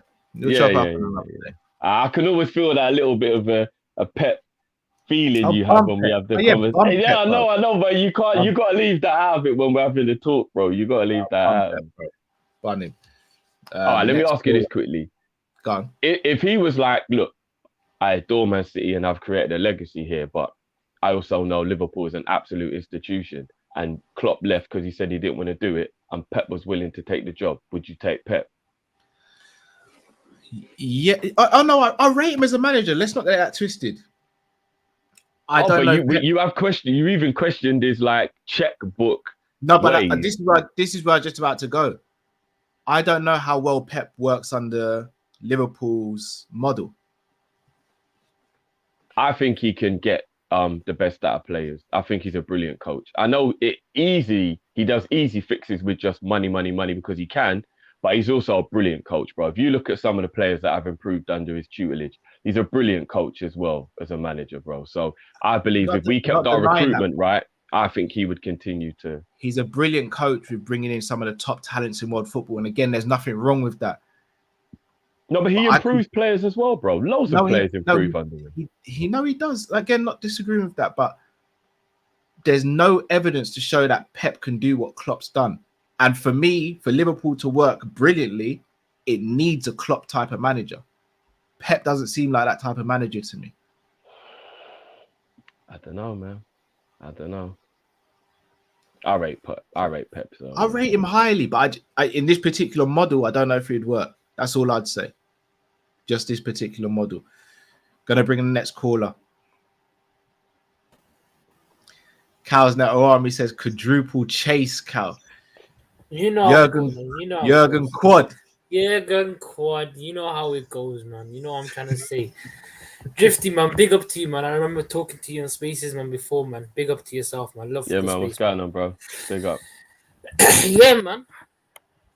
Pep Guardiola, man. I always love dancing on that prick's grave, innit? So, I like that guy in it. I just fucking don't like the guy in it because I think he's just a smug, arrogant little cunt who thinks he's better than who he is. And language. Go true. Nah, I did what it is, man. What's it called? If I'm being serious, I think he's overrated. I think some people overhype his achievements. And has he ever won a Champions League without Iniesta, Xavi, and Messi? No, he hasn't. The guy inherited a team that won the treble under Jupp Heynckes in what's it called, Bayern Munich. He never got to the Champions League final. The guy got absolutely shown levels by MSN in 14-15. 15-16, he got absolutely schooled by the same person who's going to school him this year, Diego Simeone. Come on. And then in 16-17, what did he do? Again, listen, man, the guy in the Champions League, that's where the elite managers come. And he hasn't done anything in the Champions League. So you can't call him an elite level manager until he wins something without the greatest player of all time, in my opinion. But that's just my opinion. But Drifty, I came on here 2-3 weeks ago and I told you that we're winning the Champions League. Told you we're going to win the Premier League. You said, and don't make me bring out, I don't want to bring out the, what's it called? I don't want to bring out what you said in it, but you know me in it. I'm going to just say what you said. You said Man City will win most of these games because that's just what they do. Like I told you before, in the last 9 games, their conversion rate is 11.65%. 11.65%. They can't finish to save their life. They can't. They've only scored 5 less goals than us. No, but in the last 9 games, telling the story, bro. They've only scored 5 less goals than us, bro. Come on, that is not. We cannot lambast. They can't finish with only 5 more goals than them, bro. Drifty, I'm talking about current form. I can't look at what they did 4-5 months ago because 4-5 months ago we had no Thiago. We were in bad way. We didn't sign Luis Diaz. In the last 9 games for us. In the last 9 games for us, we've only conceded 2 goals. 2 goals we've conceded. Form can change quickly, though, you know, bro. That's what football does. Momentum can change a lot. You're right. I understand where you're coming from. But do you actually see our form changing? Because when Jurgen Klopp turns it on, and this team turn it on, they're not going to give up this lead, you know. And Man City, they're fucking shaking in their boots. Let's keep our buck. They're shaking in their boots. They dropped 14 points to us this season. They've dropped a 14-point lead. If it was Liverpool Football Club that did this, do you know what we would be called? Oh, the Bottlers. Oh, the Bottlers. They're going to lose the Premier League. Oh, they can't hack it. In 18-19, we were only 7 points above them. We lost 1 game. And we were 4 points behind.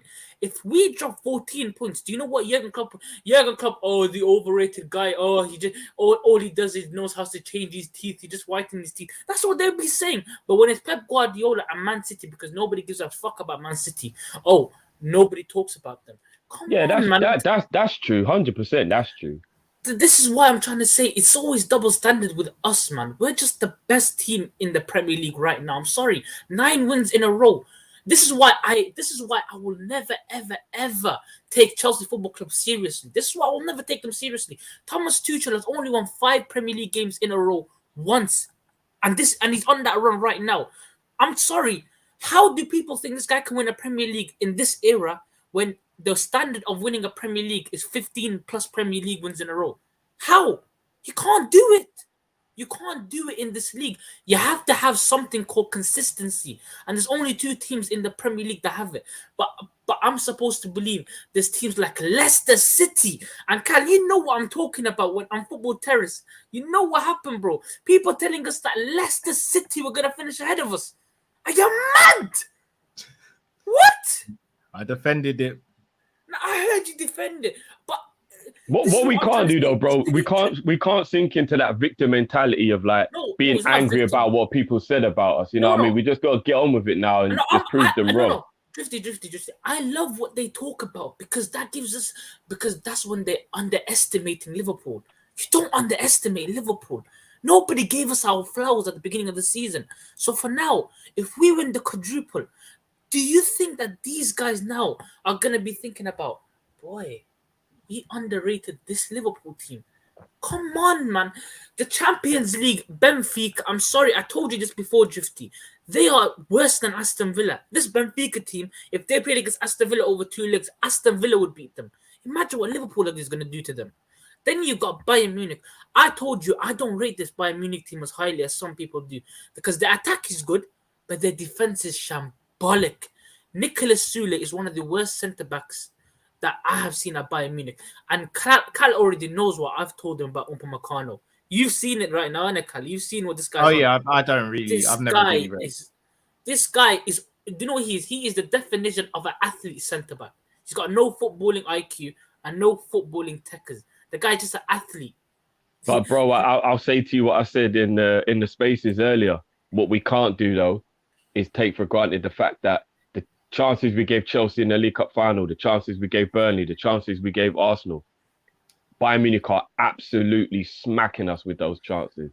They're gobbling up every single one of them. We give Bayern Munich them chances we gave Chelsea and we lose the game 3-0.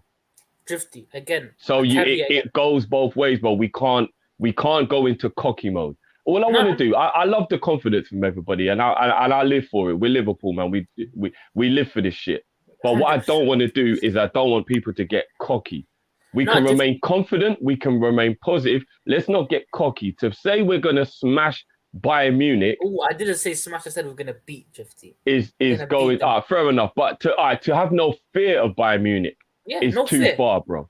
What? It's too far. Bayern Munich are a brilliant team, bro. We cannot go into that game with no fear, as in like, we'll be all right. We're going to win this game. Like, they're Bayern Munich, bro. They're Bayern Munich, bro. No, there's a big difference between fearing and respecting. I respect Bayern Munich.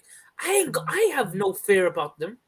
But you don't believe there's any chance they can beat us? No. Yes. I don't believe they're going to beat us. For me, that's too far. But fair enough. Like, I love the positivity. My problem is with Bayern Munich. They're a good attacking team. But again, the caveat that I would say is everything that you're talking about, our high line, they do the same thing. And they get away with it in the Bundesliga as well because they don't have as clinical strikers as us. Can you imagine Upamecano against Salah on a one-on-one on a break with Diaz running, Jota running, Mane running?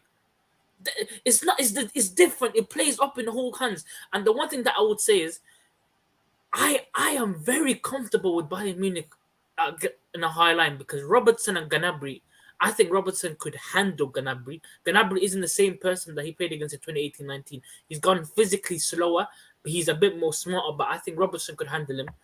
Sane, obviously, is a problem, but I think Trent has become a better defender than he was previously. And Lewandowski's not quicker than VVD or Matip, in my opinion. So it just works both ways. Obviously, we have to respect Bayern Munich. But I don't fear them. There's a big difference between respect and fear. And I'm telling you right now, if we win the quadruple, I'm coming for Monster, Anita, all of these people that told me my club is finished in the mud. And Callum, you know me, man. The parade. We're definitely going for it, man. I've already booked my train ticket for May anyway. 100, man. But listen, man. What else can we do, man? So I've got a few questions just before I go. A few questions. Be quick, though. You're taking up a bit of time, so be quick. I know, 100%. If Salah was to leave, which I don't want this to happen, would Saka be a perfect replacement for him? Because obviously we've got Luis Diaz on the left, and I think Luis Diaz next season could potentially replace the goals that Mohamed Salah would potentially get for us, and then Saka could be that creative outlet. And if if we sell Salah again, if Jude Bellingham was signed in midfield, do you think Jude Bellingham would be a starter for Liverpool in this current climate? And I also called last thing, Kelleher. How many Premier League teams does Kelleher get into? All right, we'll We'll chop chop that that out, up, bro. Big up, bros, man. Come on, quadruple talk. Drifty, pump out your chest, big man. Puff out the chest, man. Let's go, man. Let's go. Big up, man. Nice one, Big bro. up. Big up. The Saka question, no. No, yeah. Look, I'm probably Saka's biggest fan on this channel out of us three. Yeah, Saka's you not are. replaced. He's not replacing him. We cannot replace him. I do rate him. I don't think he's a bad player by any stretch of imagination. He's a good player, but I think he's the type of player that he's got a little bit of the Jermaine Pennant, Danny Welbeck kind of vibe to me, where came through young and looked promising and does have talent, but then his career won't really become what you thought it should have been. And I'm not even being shady. Jermaine Pennant came through with amazing promise and he was a baller. It just didn't quite work out for him. I think Saka will go down that road. I don't see Not Saka personally. I Yeah. just mean like the career. I don't think his career will take off the way people think it will. fair dues. Would Jude be a starter at Liverpool? Oh, that's a tough one, because as much as I know why it's a tough one for you. Yeah, as much as I rate him. No, do you want to know what? I've got to give him his flowers, bro. Even on the form that he's showing now, and if he continues it, Naby probably plays over Bellingham if he continues to play like this, Naby. I've got to be real. I don't agree with that. But this Naby right now should get a new contract. I'll be real. It's between Jude and Hendo to start on the right-hand side. Fabinho and Thiago, they've locked up. It's locked up. There's no two ways about it. It's either between Jude or Hendo. If you're going on talent, on who's a better footballer, probably you're going Jude. If you're going with tenacity, who's got better positioning, awareness, experience, and a better captain, then you go with Hendo. I'm going to leave that there because I don't want it to become a Hendo bashing. I know where that can go. Kelleher, how many teams? And I'd just like to say, sorry, everybody who also wants to diss people for the Bundesliga tax, you can't be biased and then not apply it to Bellingham because Bellingham's best football has been in Germany. That's very true. That's very true. Kelleher, how many teams does Kelleher start for? At least 10. I'd literally have to go through the teams and work it out, but I reckon more than half. The only teams I can think off the top of my head he wouldn't start over is Wolves, Leicester. Oh, for me, he starts over Kasper. I'm not going to lie. No, bro. We can't go that far. Kasper Smith. I'm not even being disrespectful to Kasper. I think Kasper blows very hot and cold. We'll agree to disagree. Yeah. He don't start at Man U. He don't start at Arsenal. Although he could, if maybe given a chance. I still think Ramsdale's a bit hype, but I won't be disrespectful. Ramsdale's having a good season. Maybe at Tottenham. I think Lloris is done. He starts at Tottenham. I think Lloris is done. It's not a foregone conclusion, but I do think Lloris is on his way out. He starts at Tottenham. He doesn't start at Burnley. I think Pope's a better goalie. He don't start at Villa. Martinez is a better goalie. 8 to 10 teams maybe he would start for in the Premier League. 8 to 10. He don't start at Wolves. 8 to 10. 8 to 10 teams maybe he would start at. Fair enough. Next caller. Rowell. Oh, we can't hear you, bro. You're on mute, bro.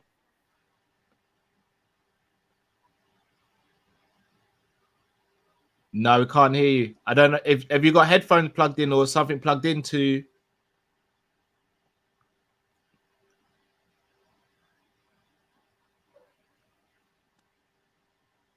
Can't hear you, bro. Hold on, let me see if I can mute and unmute you. It's not on the platform. It's something to do with something else.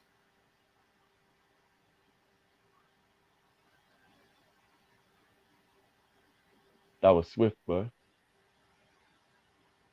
Can you hear us now, bro? Is your microphone on your system turned down? Nah. Still can't hear you. Do you know what, bro? If you can jump out and jump back in, we'll still bring you in. Maybe try and reset it. Maybe try and reset it, bro. Yeah.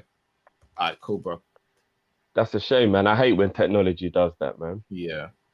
They'll bring next caller, keep it moving. I want Benfica or Villarreal. You got your wish. How you doing? Yeah. We needed Benfica, man. I'm so happy. Yeah, guys. How are you guys? Are you guys good? Not too bad, brother. How are you?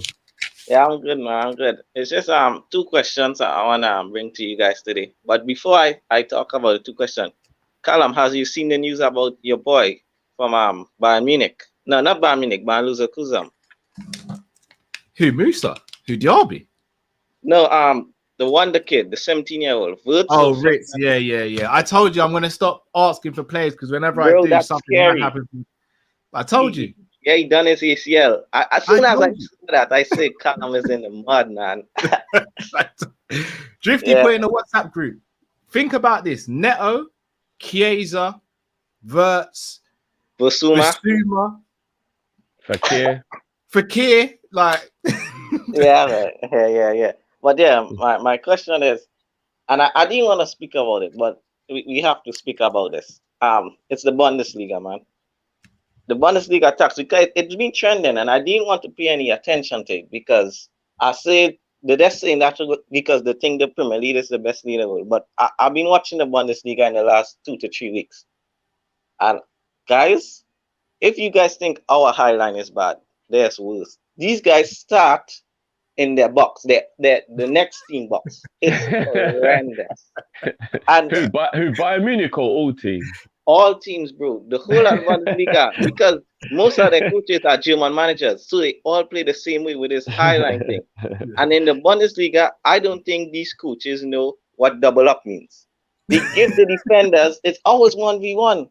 And bro, I've been watching Sancho closely, and I watched him against Atletico, and it's like he forget how to dribble. So I went back and checked some clips on YouTube, and it's because he was only going up against one defender. And now they're double teaming him in the Premier League. So, bro, we need to have a conversation on this Bundesliga tax, man. I think it's real. And the second thing is, I want to talk about Virgil, man, because in the last game we played, I know it was Arsenal, but the one before that was Brighton. Did you guys heard what Mope said? Neil Mope. No, what did you say? No, what did he say? He said the man is too strong, too rapid, too tall, to everything, just hard. And bro, we actually seen Lautaro in the Inter game. Martinez actually stopped running because of Virgil. And there's also been Troy Deeney, who also has been talking about how the man smell and stuff. and I even think Anita on the terrace, I think she have a crush on Virgil as well. It's not think, bro. I'm in a WhatsApp group with Anita. She'd give it all in for VVD tomorrow. Guys, are we taking to granted how people talk about Virgil? They talk about him like he's the most perfect guy in the world, man. I mean, when you're literally saying the guy is too strong, too fast, too rapid. I mean, guys, I just want us to have a good conversation about Virgil, man. And just what's your thoughts on these guys, what they're saying on Virgil, man? And that's my two questions. Jamal, cool, always a pleasure, bro. Love us all. And no receipts this week, bro. We love it. Even better. Yeah, no receipts. I'm done. Bro, I'm done.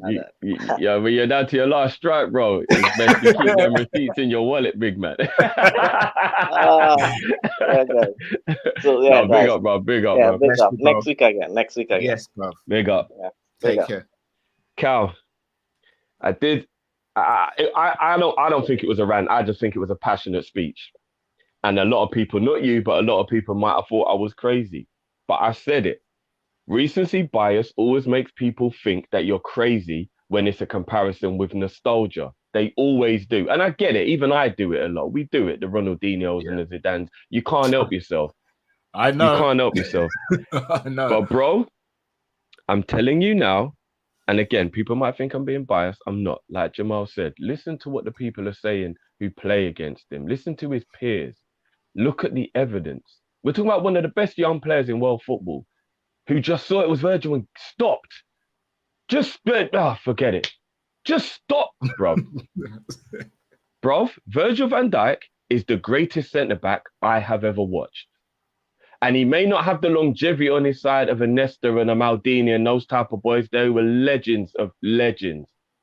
But I have never seen a defender better than Virgil van Dijk.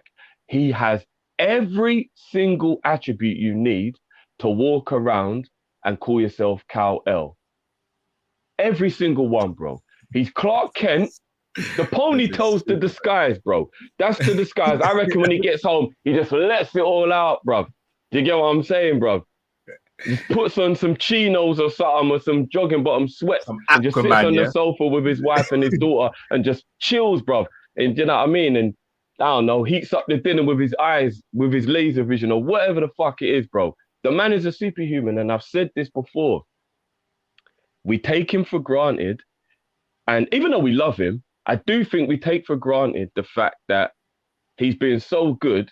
I think you even said this, Cal, that we get frustrated with him. I'm even guilty of this, and I adore the man myself, of like nitpicking at shit because he's so good. We've got a nitpick, or every week we're just like, brilliant, brilliant, brilliant, brilliant, brilliant. And we've got to take away the part of the season with him getting over the injury because he is a human at the end of the day, the jokes aside, and that injury could have ended his career. So it was always going to be that, innit? I was worried because that injury has killed enough careers. So I was worried, But, you know what I mean? This guy, man, I'm sorry, man. I've never seen a better defender than Virgil van Dijk. I've never seen it, bro. The man can even shoot. He just doesn't. Cal, he can take free kicks, but he just doesn't, bro. He says, go on, you, man. You lot do it. You saw his penalty.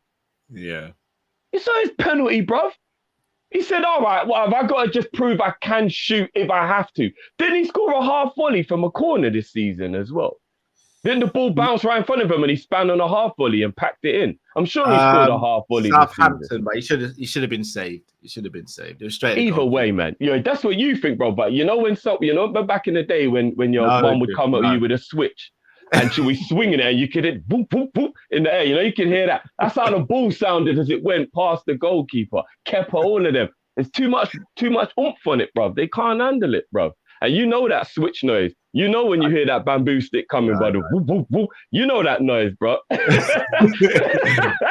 Dude, bro, and then back in the plant. And then back in the plant, bro. Yeah, it weren't there to prop the plant up.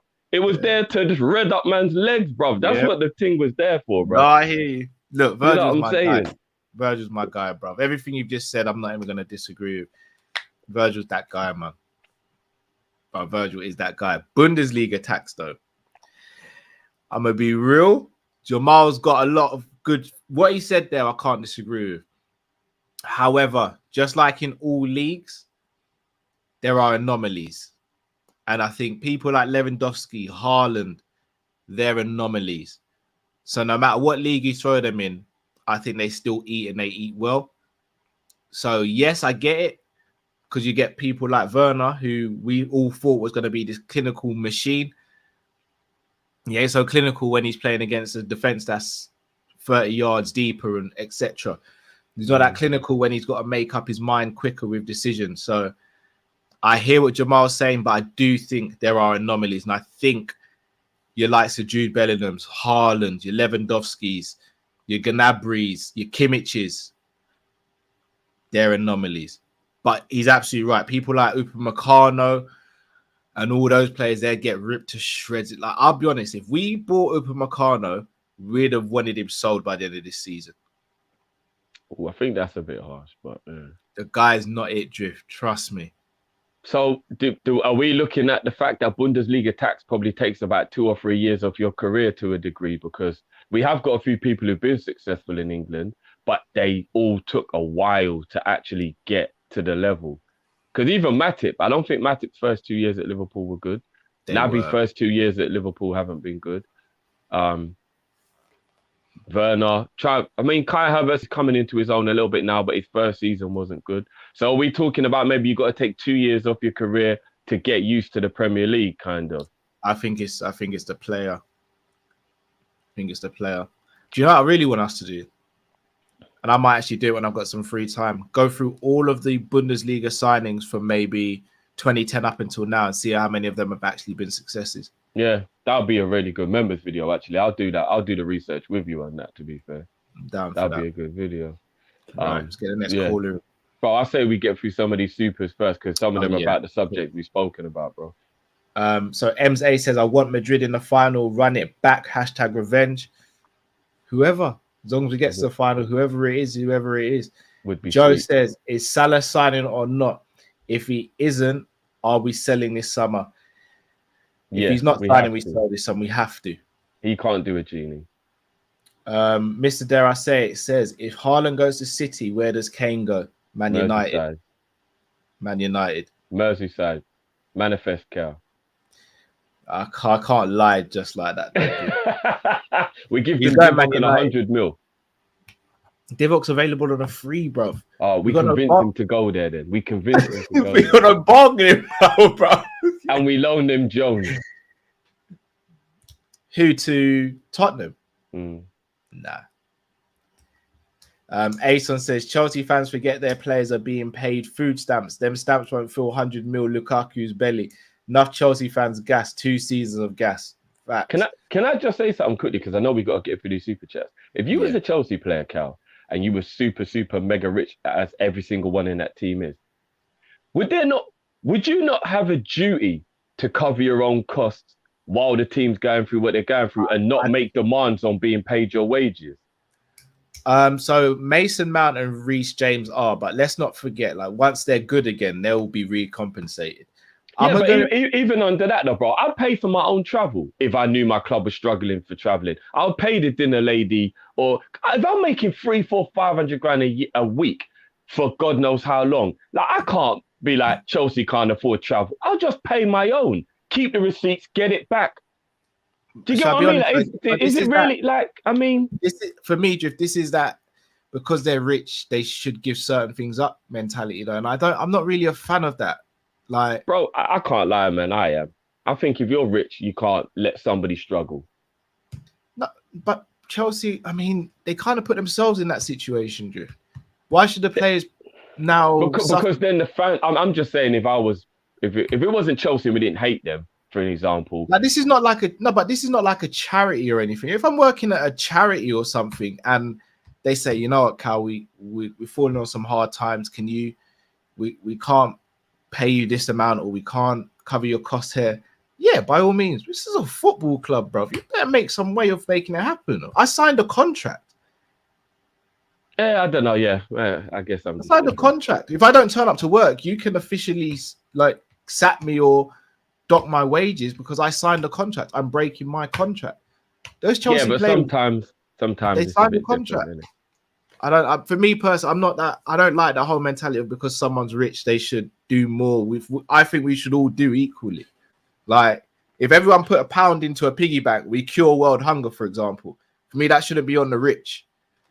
No, I think this is a little bit different, bro. If Roman Abramovich owned Liverpool, for an example, and our club couldn't get to an away game, and the players wouldn't pay their own wages, I'd be very pay their own travel. I'd be very disappointed, bro. I'd be very disappointed. I can't lie. You can't earn that much money and then just go out of pocket a little bit for an extreme circumstance. Well, either way, I'd be disappointed at that. You know what? I'd be disappointed at that. I don't have any expectancy on anybody to do anything. Like, you know that already. But if I was a millionaire, we'd obviously still be friends because I'd never not be you lot's friends. We went out to dinner, I'm paying. And I would know you lot wouldn't expect me to, but I'm 20, 30, 40 times richer than you lot. I'll pay. I wouldn't be able to just sit there and watch you lot paying your meals knowing I've got so much more money than you lot. I'll just pay, bro. I'll just pay the meal. No, but that's the difference. I wouldn't expect you to. And to be honest, I'd probably get there to the till before. Now you said this, I'd get to the till before you even pay. Yeah, but then I'd just transfer the money back in your bank. And then I'd transfer it back and say I'll block your account. I'd say you're fraud in application. but that's my thing though. There's a difference between expectation and receiving. For me personally, if I'm around someone rich, I have no expectations that they should do anything for me. They shouldn't. They've got no obligation to. No, I agree with that. I appreciate agree with that.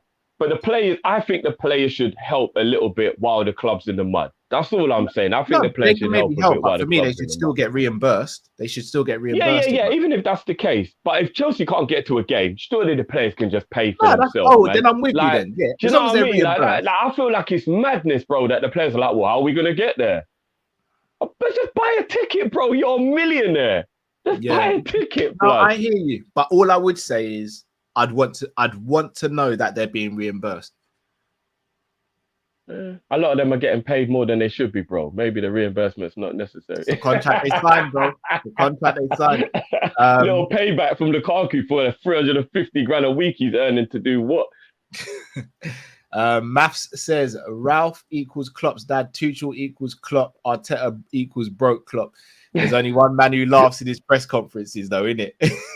we love it, Maths. LFC Aaron says, guys, in 1920, we could have not played any game since the restart and we would have still won the league. Tell our rivals. Zabiri says, no dig at the car crash, but goals in other leagues don't transfer to the Premier League. If Robert have more goals that Chelsea forward, they effed up. True. And he does, right? True. And it was meant to be Roberto Zabiri, bruv. I was thinking up, I didn't want to mention it. Math says we got Robbo for 2 mil and Stewart went the other way for 8 mil. Let that sizzle in your spirit. Beautiful. That might be the best signing Liverpool's ever made. Robertson for 8 mil. It's up there. Can't lie. Jamrock says going rate can't be based on other clubs handing out poor wages. That's caused the financial crisis in 2008. People paying dumb costs for houses. I hear that, Jamrock, but the market's the market, bro. Like, we can't really get away from it. Jamrock does do it for a living, so I guess we kind of have to listen to what he's saying. I know, but Jamrock will also agree, if I'm not mistaken, that his salary today would have been higher than it would have been 5-6 years ago because of inflation and all that. Yeah, because of the going rate. Jamrock's not going to sit there and take a salary when he sees someone else doing the same or a lesser job than him, maybe somewhere else, when he's doing a better job than them. So that's to be considered as well. But I get where Jamrock's coming from. I knew the world was losing its mind when I saw a shop that was selling Dragon Stout for £1.60. I said, brother, I knew it was bad when I saw people opening packets of pasta, putting them into disposable plastic bags and selling them for £2. That's when I knew we were in big problem. Yeah, Liberty. But a little context, bro. Back in the day, like maybe about 10 years ago, Dragon Stouts were 89 to 99p. Oh, okay. It's like Freddo bars as well, bro. Yeah. Mr. Dowsay Drift says in 1718, VVD 75 million world record. 1819, Maguire 85 mil world record. 1819, Ali 65 mil world record. Kepa 1819, 72 plus. Would you take Kelleher, Trent, Joe, Ibu, Simicast, or Ramsdale, Tomiyasu, Ben, Gabriel, and Tierney? Is that a trick question? I'm taking ours. I don't think there's a comparison. Mr. Derai, is that a trick question? Yeah, that he's got to be bantering. I love it. As soon as I saw Trent, I've already picked. Keep the banter going in terms of because we beat them the other day. I love it. Ash said Chelsea owe Roman 1.5 billion and he's not asking for it, so the debt is gone because he doesn't want it. This Chelsea propaganda over the top. Let's keep it real and not make up lies. We're better than that, guys. Fair enough. Although the loan is through a company, though, it's not like it was out of his own pocket. So effectively, if it goes through somebody else, shouldn't there still be some kind of payments that could possibly be needed to be made? Maybe, I don't know. Ason says Drift was 1 billion spent on a squad for cups or Champions League. I think it was just built for success, full stop. I think it's very harsh to say it was only built for Champions League.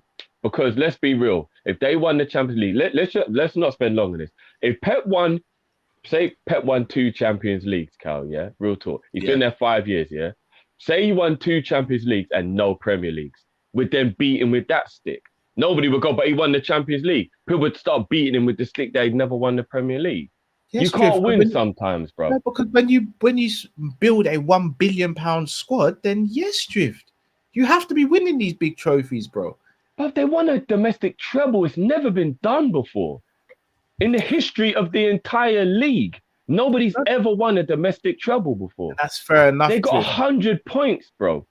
In the league, no one's ever bust a Centurion thing. Bro, it's very, very harsh that people call Pep a failure if he doesn't win the Champions League for Man City. I can't lie, but yeah. Mr. Dare I Say just says, why does Cal background picture look like he's got a beard? A background picture? I'm confused. I don't know, but it's a dig though. Yeah, it is. When I see a beard, I know it's a dig. That was a bit shady still.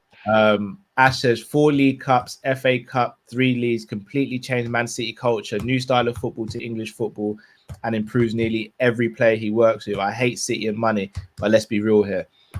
Very well said. But all those trophies were won before he got there by different managers. No, but bro, that's like discrediting Klopp for winning the Champions League because we'd already won it 5 times before. We can't do that. When was the last time we won it though? Yeah, but we can't do that though. No, but it's different, Drift. We hadn't won it for 14 years before Klopp. No, I get that. When was the last time City won a Premier League before Pep came? 2 years. Was it 1 or 2, innit? 1. So Pellegrini won it, I believe. Then he didn't win it, and then Pep came in. Then Pep didn't win it for a season, then he won it. So it was 2, so they had a 2-year gap. So who won it then? Chelsea and who else then? Might have only been a 1-year gap. Chelsea and Leicester? Oh, yeah. You're right. Yeah. Leicester and Chelsea, yeah. But again, let's not there's a gap between Klopp winning stuff and Pep winning stuff is non-existent pretty much. And we say Pep improves every player. Let's not forget he gutted out that team that he took over at Man City, you know. He gutted that team out in one summer pretty much. Yeah, but if Man United is proof you need, that money don't always fix it. You still got to give the credit, bro. No, which is why I rate him as a manager. But he gutted that team out. Yeah, they were old, didn't it? It was a very old team. What, we didn't have old players, Drift? No, Cal, here's the thing that you can't do when we're having the discussion, though. Always have Klopp in the back of your mind. Just have the discussion about Pep without Klopp, because I think that is always going to make you feel that way because we just adore the man and he is who he is. But forget Klopp for a second and just talk about Pep, and I think you'd be a little less harsh on him. I do. I don't think I would. Fair enough. Pimp in Distress says Pep is not a failure, but he failed to achieve what he was brought in for. Facts. That's my thing. I'd never sit here and say Pep's a failure, but he failed at this particular mission. He failed the mission, but he's just not a failure. A-Spec says Pep winning trophies at City, but not winning Champions League is like James Bond killing 1,000 bodyguards, but not killing the main villain. Mission failed. What you saying, man? Beat up all the foot soldiers, but didn't get Shredder. I agree, man. I do agree. I don't know, man. Mr. Darcy Drift, in terms of aura, Salah, Virgil, Ali, Trent, and Thiago. Aura is going to become a thing, you know. Yeah, Matt's real. It is real, bro. Matt's done it now, innit? Matt's properly done it. It's real. And Virgil goes in the category, bro. The aura is true, bro. It's real. Aura, bro. Kadir says Virgil makes it unfair for the rest of mankind. Has it all? Facts. No, it's true. It's true. Yeah. I mean, Virgil walked into my house right now, bro. But even my kids look more like Virgil than they look like me. You could probably take care. Probably could probably say, "Oh, they're mine. They're mine now." Drifty, you've seen them, bro. My kids look more like Virgil than they look like me, bro. Stevie's got a full head of hair like him. Robbie's got his complexion. Oh my God, Virgil's moving mad out here. Is that what you're saying? He's moving mad, bro.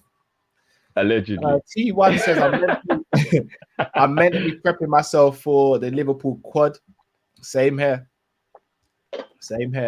Wayne Morris says rate rate your top 5 wingers LFC had over the last 10 years apart from current squad. Oh, bloody hell! Where do we start? We'd need a while for that. I can't even lie. Riera. Nah, he's not in top 5. Of actual wingers though, because we haven't had many actual wingers. Dirk, Kall, and people like that weren't actually wingers, bro. If you're talking about actually wingers, Dirk played on the wing long enough for Dirk to be in the conversation. Oh, so you would still count him as a winger, yeah? Over Riera, you're damn right. He played a more right midfield than winger as well, because we kind of played like a 4-4-1-1. Same thing, bro. Jermaine Pennant, would you put him in the top 5 of last? This is last 10 years, bro. Oh, last 10 years. Sorry. So last 10 years. I'll be real with you. 2012 to now. Who's that? Downing, Markovic. I don't think there is a top. Sterling's number 1. Yeah, you're right. Yeah, Sterling. Yeah, Sterling's number 1, 100%. I don't even think there is a 5, bro. Klopp's been in for 6 years, and the 4 years before him was Downing, Markovic, Sterling. Maxi was there. Yeah, Maxi goes in there. Yeah, Maxi goes in there. Coutinho, could you say Coutinho as a winger? Yeah. Coutinho, you could put him in because he did play left wing a lot. Let's just call Suarez one because he played there while Sturridge was running down the middle. No, he didn't. But when Sturridge was running down the middle, Suarez and Sterling were either side of him, bro. No, bro. But I'm not putting Markovic and Downing and all them man in there, blood.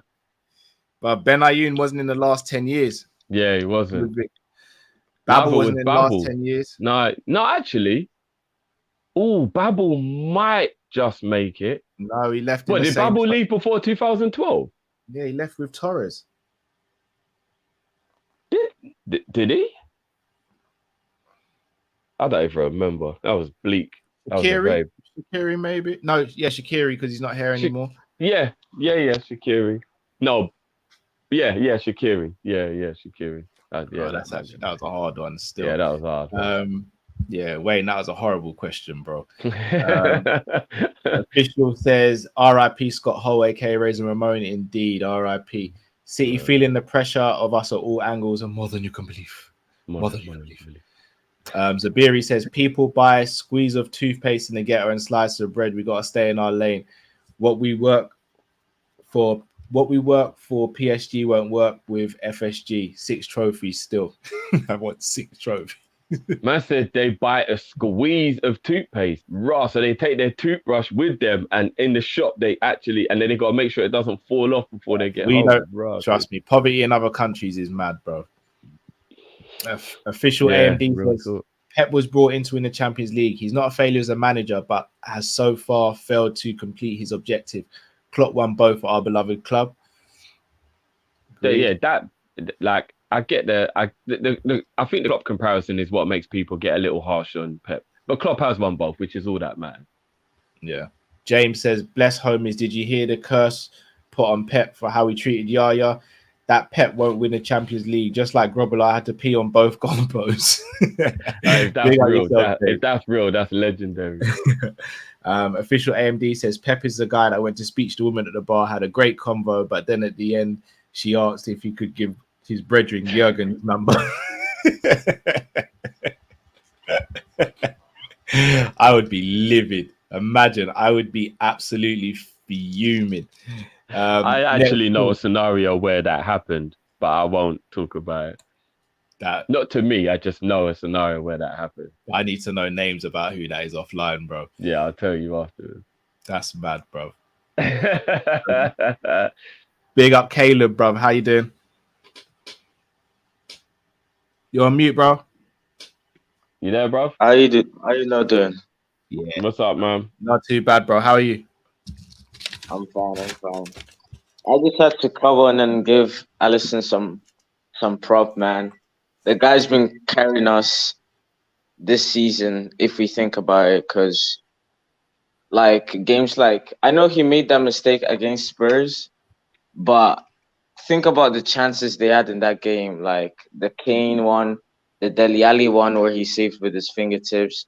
I think if we think about it, he's been top 3 for us. My personal top 3 is Salah, Trent, and Ali for this season. And I think we can say, I think, in my opinion, he's the most complete Premier League goalkeeper of all time. I'm not saying he's the best, but imagine Per Cech trying to play a high line. Come on, man. Well, he would look like Adrian in a high line. And that's no disrespect to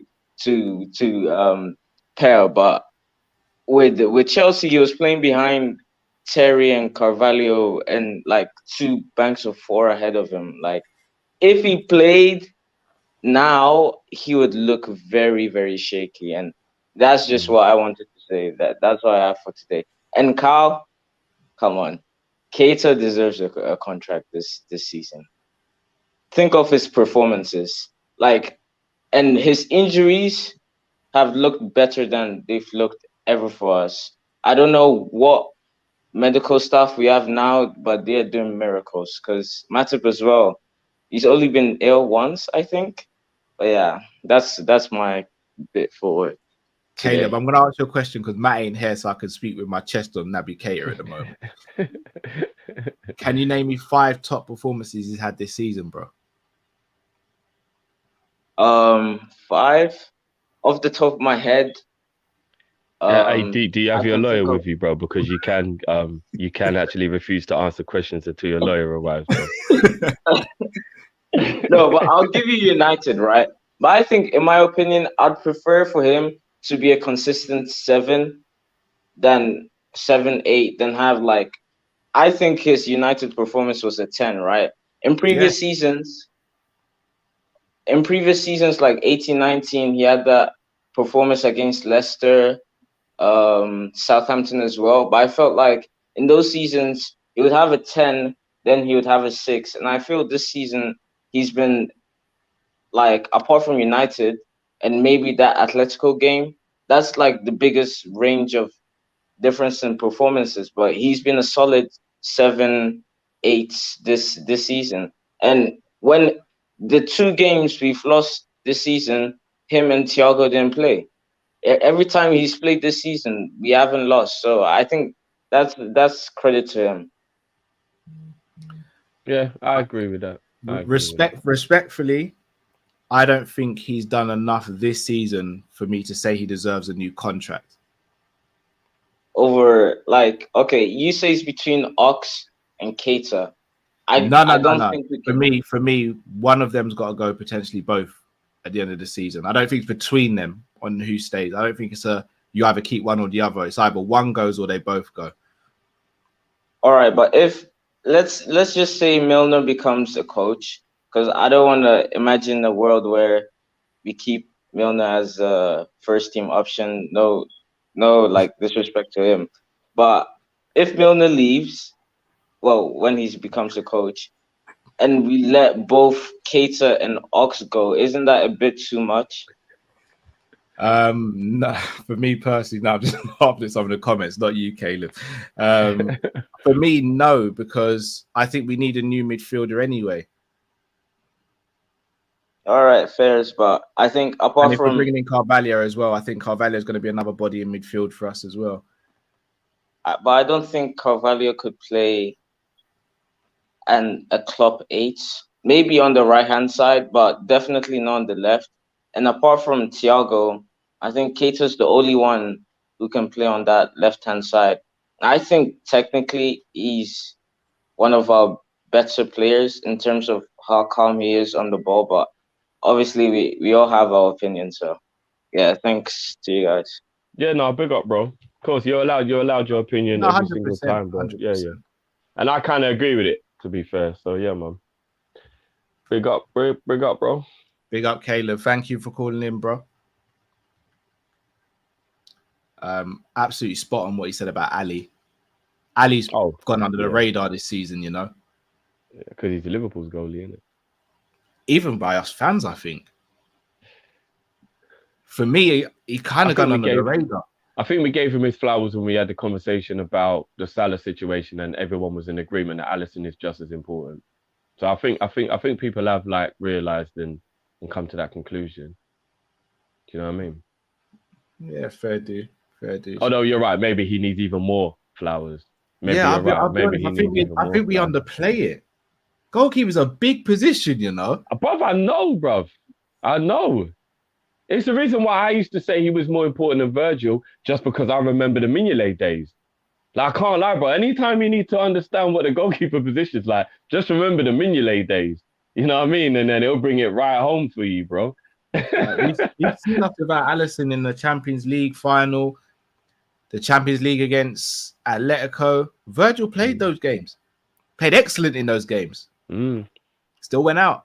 I think someone said it, and we've always said it, that Alisson's positioning is so spectacular that he makes saves look easy that other goalies would struggle to make. I saw a tweet that says goalkeeper positioning and then the better than sign about 6 times Hollywood saves.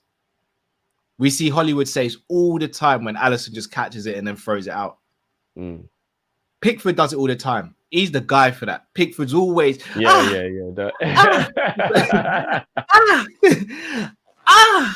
doing all of that all the time. Allison will just okay, cool. You shot that at 60 miles an hour. I'll collect it. Who wants it? Okay, Trent, there you go. Yeah, different. Yeah, different. It's different, bro. And I love the rough, like, ready to go Ali. I don't want him to do all the like clean cut and all that. Pause. Take it how you want, mate. How do you want it? How do you feel? 1 down, 3 to go. On to the show. Yes, sir. This is my first time. Hi, congratulations coming through. Thank you for choosing Kopish, bro. How you doing? Man, I'm doing great. How about you? Not too bad, brother. Bless, man. We got for us, bro. I mean, I've been supporting this channel for a long time. Finally, I get in. I'm just saying that who's the club? I mean, can you rate the best club signing? Like Salah, Mane, Virgil van Dijk, Allison, who are the best to last? I mean, I would say worse, but to last. Yeah, because there are no worse. Yeah, there are no worse. We did a member show on this about a year ago. Yeah, I was gonna say that we might have to give you a short version of that because that is a video. Like, that's literally a video in itself. Do you know what? Sorry, go on, Drew. I personally think if you're talking about all round, not just how good they are, but just everything involved, I think Andy Robertson or Joel Matip could possibly be the best signings Liverpool have ever made, because for that level of quality at that price, 3 for Matip and only 8 mil for Robbo, that's pretty ridiculous, if you ask me. I mean, I think, like we were saying about Allison, Robertson's been the best left back in the world for 3 to 4 years. That just keeps going under the radar. Like, I think we know it, but we don't talk about it. He had a little dip in form. Couple nutters lost their minds and said, get rid of him. Robbo's been the best left back for 3 to 4 years. He cost 8 million. 8 million. I agree with that. 3. I think you've got to throw Milner in there, maybe not necessarily for the overall impact, but look at the service that boy's given to us. So I think it's very easy to look at your Van Dijk, your Alissons, your Manes, your Salahs, because they're absolute superstars. But sometimes you just got to look at those Milners, those Matip for free. It's like, I don't know which way you lot see it.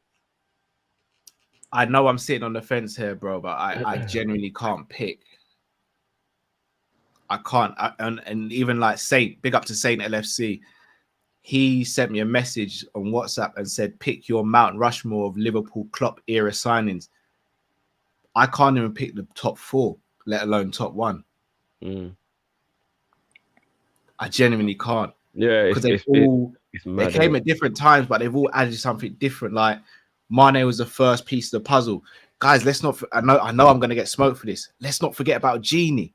Yeah, I never forget about Genie. Like 25 Robbo. But then we had Virgil. Virgil changed our whole defense. But then Flacco came in and changed our whole midfield. But then Ali came in and we had the best goalkeeper in the world. Then Salah came in and we had the best right winger in the world. Like, there's too many to choose. It's impossible for me personally. Yeah. And I still think you got to throw in the respect of being who we are that attracted Thiago. Even if on the field he hasn't been able to fulfill it, just the ability to be able to get that player in this team. I think that's been lost on a few people as well. Thiago Alcantara played for Liverpool. Like, I think that really does get lost on people a bit, you know? Like, this is crazy. We're talking about one of the best midfielders of our generation. Plays for Liverpool. I think this just gets lost on people sometimes, I swear down. Like, it's mad, but yeah. I definitely agree. That's true, man. That's the only thing I have, man. I want to say thank you guys for the great show, man. Thank you. Thank you for the support, bro. Thank you, man. No problem, man. Absolute pleasure speaking to you, bro. Make sure you come back on again. I appreciate that. Thank you. Bless you, bro. Man. Big up. Great call. Our next caller. Hey, what's up, guys? Mad cause I'm icy. Run so hard, make him come and knife me. What's up, man? I'm not gonna lie. Sorry to cut you, Adnan, before you start. Sadiq's been holding out on me. Matt's been holding out on me. Drifty's been holding out on me. What you got about the beard treatment, bro? What? I got a local brand. It's called Respected Roots that I've been buying from at the mall near my place. Respected Roots. And then the Jamaican castor oil. So that's what I've been using. I've got that in bundles, bro.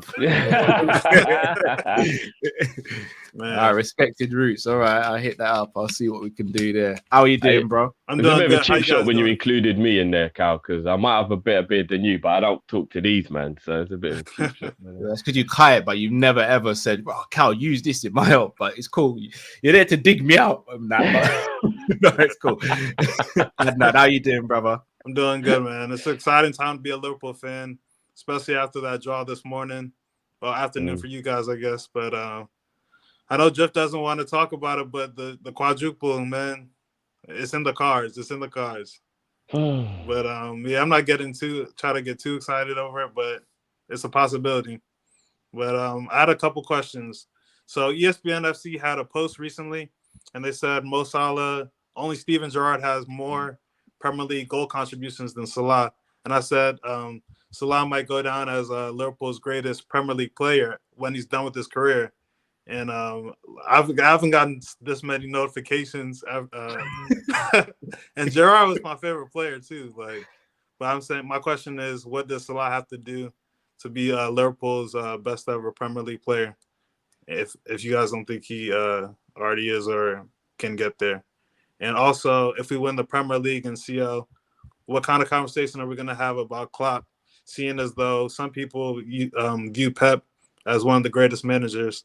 So if Liverpool win the Champions League and Premier League, it'll be, 3 Premier Leagues to 2 between Klopp and Pep, and then Klopp would have the Champions League advantage. And lastly, what Liverpool players do you think have a little bit of the dark arts in them? I know we talk about Simeone and Atletico. The 3 players I would name for Liverpool would be Robinson, Jota, and Mane. Those 3. Yeah. But thanks for having me on the show. No, big questions, bro. Big questions. Big up as always, bro. Always a pleasure having you on, man. Big up, man. Big up. You too, brother.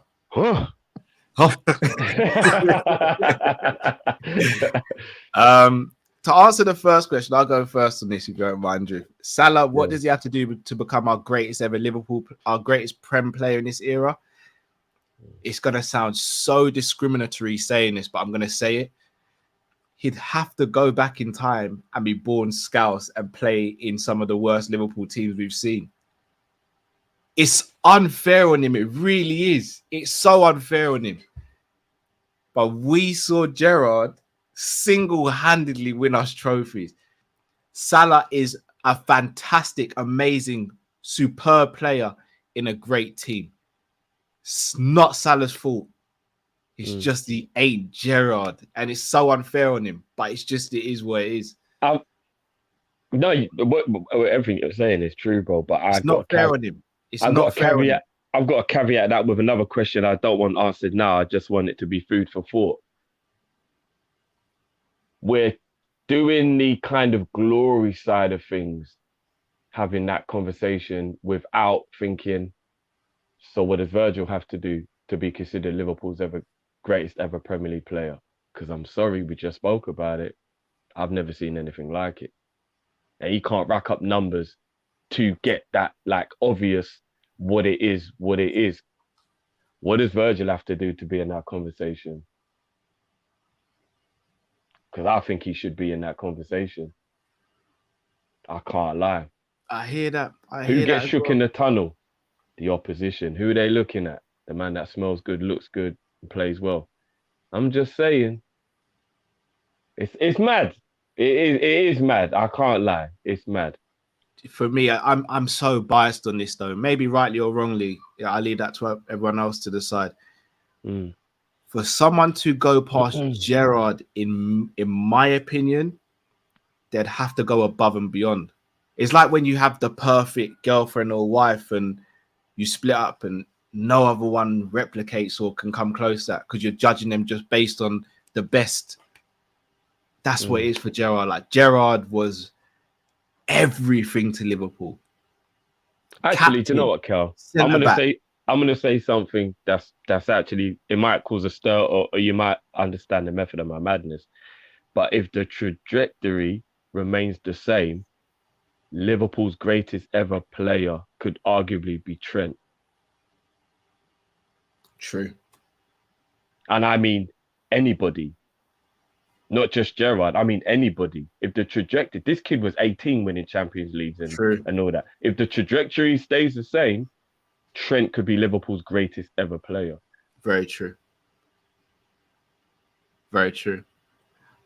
I don't think Salah can surpass Gerrard, but I think he can. I think he can break that top 5. He might already be in it for some people. He's in it. He's in it now. He's in it. But getting part. I mean, the Premier era, fair enough. But if we talk about Liverpool all time, Kenny, does he get past Kenny? How can he get past Kenny? He's called King Kenny. Then you've also got to think about people like Rushy. It's a hard list to break. Fowler, Barnes. It's a horrible. We have, along probably with Man United, have got the hardest list for modern players to break into. We just have. Because we've been doing this for decades now. Yeah. It's mad. Where will Klopp figure in that as well, Drift? As all-time Prem and Liverpool manager. If he wins another Prem and Champions League. If Klopp wins the quadruple, he's the greatest ever manager to ever manage the game ever.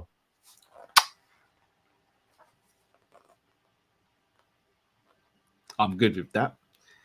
So we'll have to wait and see if the manifesting is going to work, innit? I don't care what anyone says. If Klopp wins the quadruple, even Alex Ferguson, just sit down. I'm sorry. If Klopp wins the quadruple, everybody sit down. Everybody, every single one of you, all of you, go and sit down. And in the corner, turn around and face the wall. Dark Arts. I'm going to go Robbo. Yeah, I agree with that. Flacco. Ooh. He's like a nice guy with a mean streak rather than a dark arts kind of guy. But all right, I'll give you that. Naby. Oh yeah, AFCON Naby. Naby's a nice guy though. I don't know where that AFCON Naby's got it in him, bro. I've seen a couple times. I'm like, oh, is that you, Naby? Like, Milner. Yes. Milner's got the darkest of the dark arts, bro. He's the master of the dark arts because you don't even realize he's doing it, bro. He'll spill the Ribena on your cream carpet and you won't even know what happened, bro. Yeah, man will throw something over there and be like, I thought this decoration here looks really nice. Don't you think so? Yeah. No, do you know what he'll do? He'll pour it at the top of the plant. It will drip down. You won't realize it. He'll leave. Then it will hit the carpet. You'll be like, oh my days, where'd that come from? And then Mane as well. Yeah, Mane. I think in the last 2 or so years, Mane's really started to show. I didn't know he had it in him to be that. He kind of knows how to do that shit out of for real. You don't know me. And Jota's got it in him as well. Yes, he has actually. Yeah, Jota's got it in him as well. When he all the shushing and all that. Yeah, he's been yeah. doing At to least the fans to and the all Leicester that. fans when he scored the penalty. Yeah. He's Jota, definitely got that shit Jota, out Jota, of you, 100%. Pete, welcome to the show, bro. Pete, you there, bro? Hey, can you guys hear me? Yeah, we go. Yeah. There we go. Yeah. How you doing, bro? Oh, lost you again.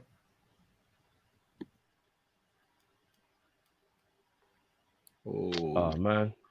All right, we'll see if he comes back on. Big Bucks. Callum, yes.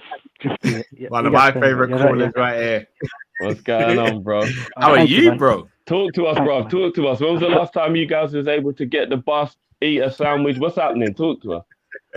I drifted, bro. We can't afford of sipping hot chocolate out here, man. But anyway.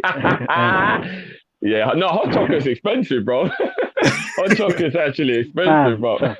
Go get the flat white if you're looking for a hot drink.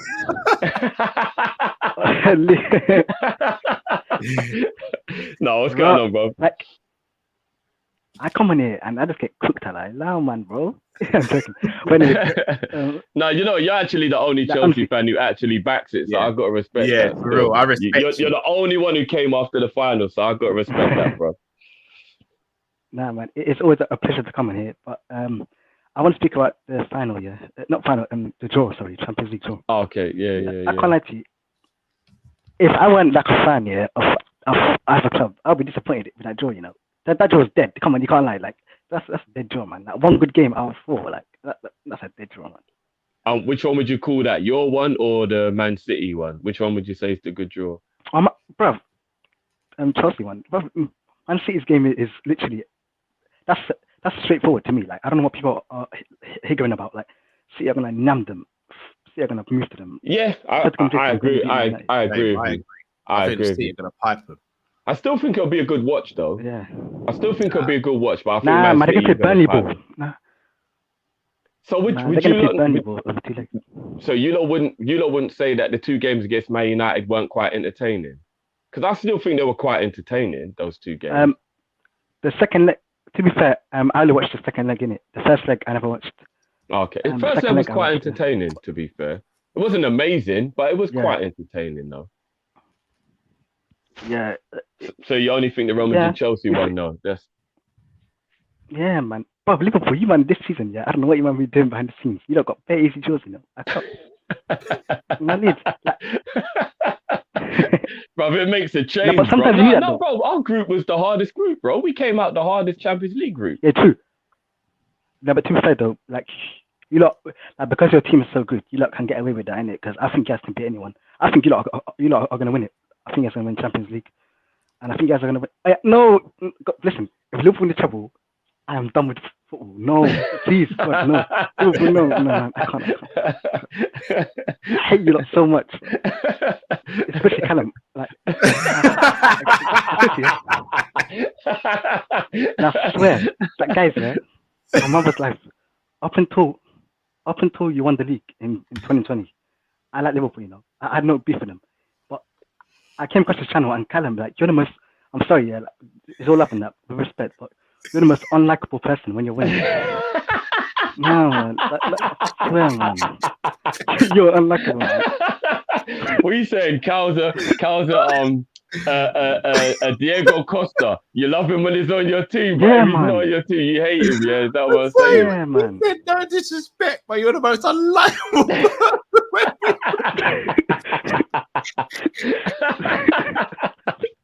I told you I'd rush you and carry you to your car. I told you lot already. I'm just glad I'm on his team. That's what I'm saying. I'm just glad I'm on his team. It is what it is. Yeah, Callum is but he's Kall, ask a question, You know, like when you play football, like what's your favorite like position? Like which position do you play? Centre mid. Are you like a DM or like a box to box thing? Depends on your position and who I'm partnered with, to be honest. Because I can tell Kall's like Fernandinho, innit? Like you see someone running and you pull them back and you drag them, innit? Yeah, that's it, definitely. All right, so Fernandinho pretty much is Cal's game. Like, no, he's not. No, he's not.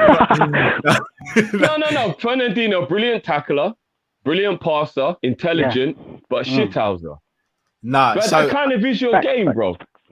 No, I'd probably say my characteristics, not as a footballer, but in terms of personality-wise, is probably a bit of a hendo. I'm always shouting at the ref. I'm always trying to make sure the ref's being fair. Yeah, I'm one of those. Is it? Hendo. And I'll be honest with you, if I'm not, I'm joking. Just subtle shade. Shall I be real with you? Yeah, shall I be real with you guys? You see, if I foul someone, I'll be the first to go to ref and be like, "It was me, ref. I did foul it. Like, I'll take the yellow." Or is it? Yeah, I'll be the first to do it. Does anybody in the chat actually believe that? No, I swear to you, bro. I swear to you. I've been in situations. Give me a hands up if you believe that, people. No, I kid you, I'd do it, bro. I've ripped someone's shirt Power League before, and I bought them a new shirt. I dragged them. Yeah, that's the carrying them back to the car park. No, I get that. Yeah, I get that. I bet they were in on goal. So it's like, we bought me a new shirt, but we lost the match, bro. I was about to equalize in the 90th minute. But I'll get you a new shirt, bro. Yeah, I did. And I want to thank you guys on that win in midweek. You beat Arsenal, yeah. But guys, I support Liverpool, you know, that day. But them man were getting too big for the boots. Before I came on here, I was watching Big Sixpence. You know Big Sixpence? Montel. Yeah. The Arsenal fans there, I swear to God, like they drain me. Like, the way they're talking, they're like, "We're coming for Fred." What? Guess what they said? Guess what they said for the game? They said, "Yeah, Odegaard over Thiago." He's what? I'm a mother's life, bro. Go watch it, bro. Watch. No, bro. I love those guys. I love those guys over there. Do you know what I mean? Like I do. But when I was on there, shout out to Big Sixpence. When I was on there, I said to him once during the I saw that. I'm losing brain cells there, bro. Like they were trying to squeeze players into positions, and I'm like, I don't understand how I'm having these arguments, guys. Like I don't understand how I'm having a combined 11 argument, and you're trying to squeeze 5 Arsenal players into this team. Like it was, I saw that. Yeah, it's mad. It was mad. Just right now, right now they're trying to play out victim. Trying to say, but who said that one Liverpool's level though? Bro, before the game, you're on their level. What are you talking about, man? Yeah. Now, man. These man, like pre-game, they talk so much crap, bro. I'm not going to be honest. This is probably your worst performance I've seen you guys play in all season. At least you look poor, and you still just dispatched them easily. Come on, Arsenal ain't serious, man. We were poor. We were poor, man. Yeah, I made it even sweeter. You look poor, but thanks for having me on. Can Arsenal can they stop this victim mentality, please, of them saying, but we're a young team, brother, you play one game a week, you spend the most money, shut up. Get fourth, keep it moving. Yeah? That's all I want to say. And no, facts. Who do you guys think will win in the trophy game? Real Madrid. Sorry, say that last bit again, bro. Who will win it? I think you lot will, bro. I think Chelsea would dispatch Real Madrid 3-0 over 2 legs. I reckon 4-0 over 2 legs. Yeah, you'll win it. You'll win it quite easy, bro. I think you'll win it quite easily over the 2 legs. I do. But I'm scared because in the semi-final we get City in it, and Tuchel's gonna play. He's gonna play Harambo, man. He's gonna play like 8-5-4-1 and that. I can't be arsed, man. I'll be honest with you, man. Bucks, I'll be honest with you. I don't see you getting past City in the semi-final. I don't. But you definitely will beat Real Madrid. You'll definitely beat Real Madrid. So what's the point then? Get me out now then. I can't be arsed, man. What's the point then? You never know, bro. You never know. Yeah, I mean, I'm hoping you have to play them in the FA Cup as well, bro, because I'm hoping we get Everton and we get the Merseyside derby, and then you lot get. Oh yeah. Oh crap. And then. Oh yeah. So, you know what I mean? Oh, it could get peak, bro. It could get peak, man. It could get peak. But no, big up as always, bro. Big up, man. Yeah, love him, brother. No, bless you, bro. By the way, big up, man. Yeah. Hey, Carl, can I ask a question? Yeah. One last quick thing, yeah. Yeah. Why does your voice go high pitched when you get excited, man? I don't know. That's not the missus as well, bro. Joking. Joking. Little one for you. I don't know. It's always been like that. I think that's the Jamaican in me. When I get angry or when I get excited, the voice goes high. Yeah. Like, just kind of, I know yet. When he talk normally, but yeah, today. But yesterday, yeah.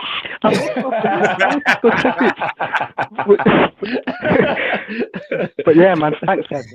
No, bless you, bro. Big up, bro. Take care, bro. Oh, big up, big bucks, man. Always a good laugh. Another caller now. Man like Rod's in the building. Who you saying, blood?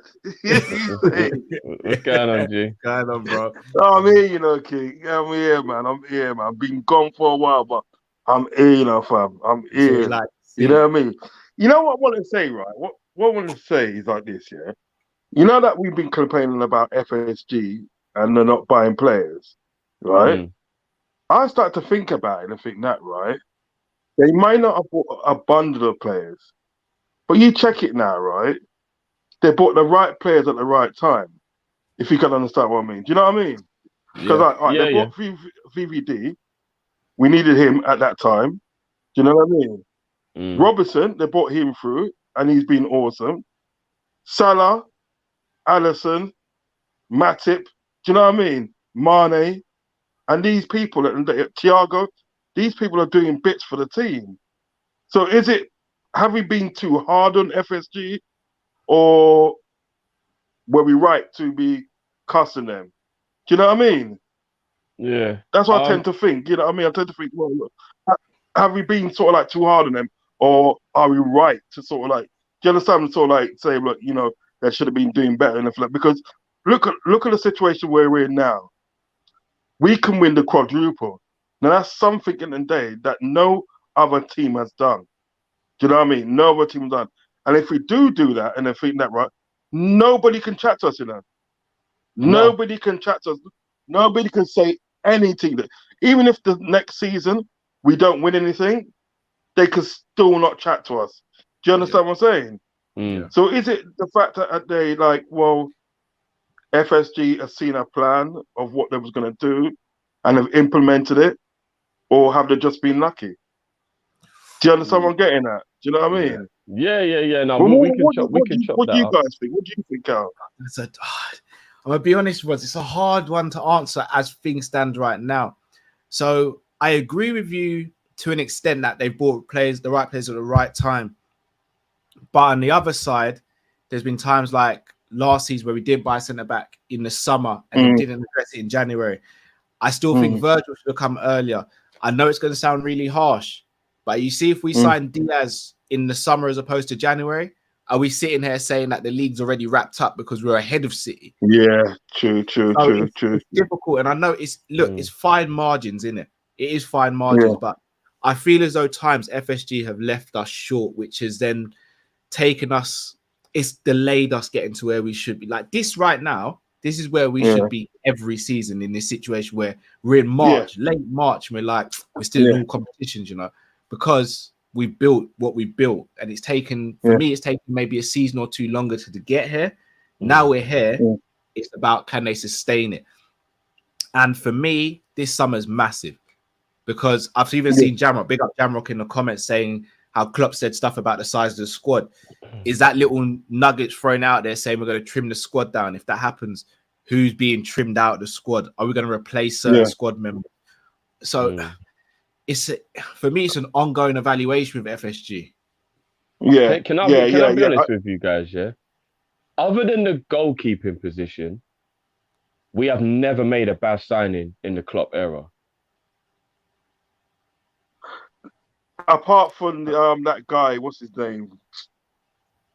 Who's that guy we got from QPR on loan? Oh yeah, well, I don't even count. Coker. Yeah, well, let's not count Coker. Let's not even count Coker. That didn't even happen, bro. We're Men in Black. That Men in Black. But that was a loan. That was a loan signing. Yeah, it was. Yeah, but boy, he should have been done in the squad, lad.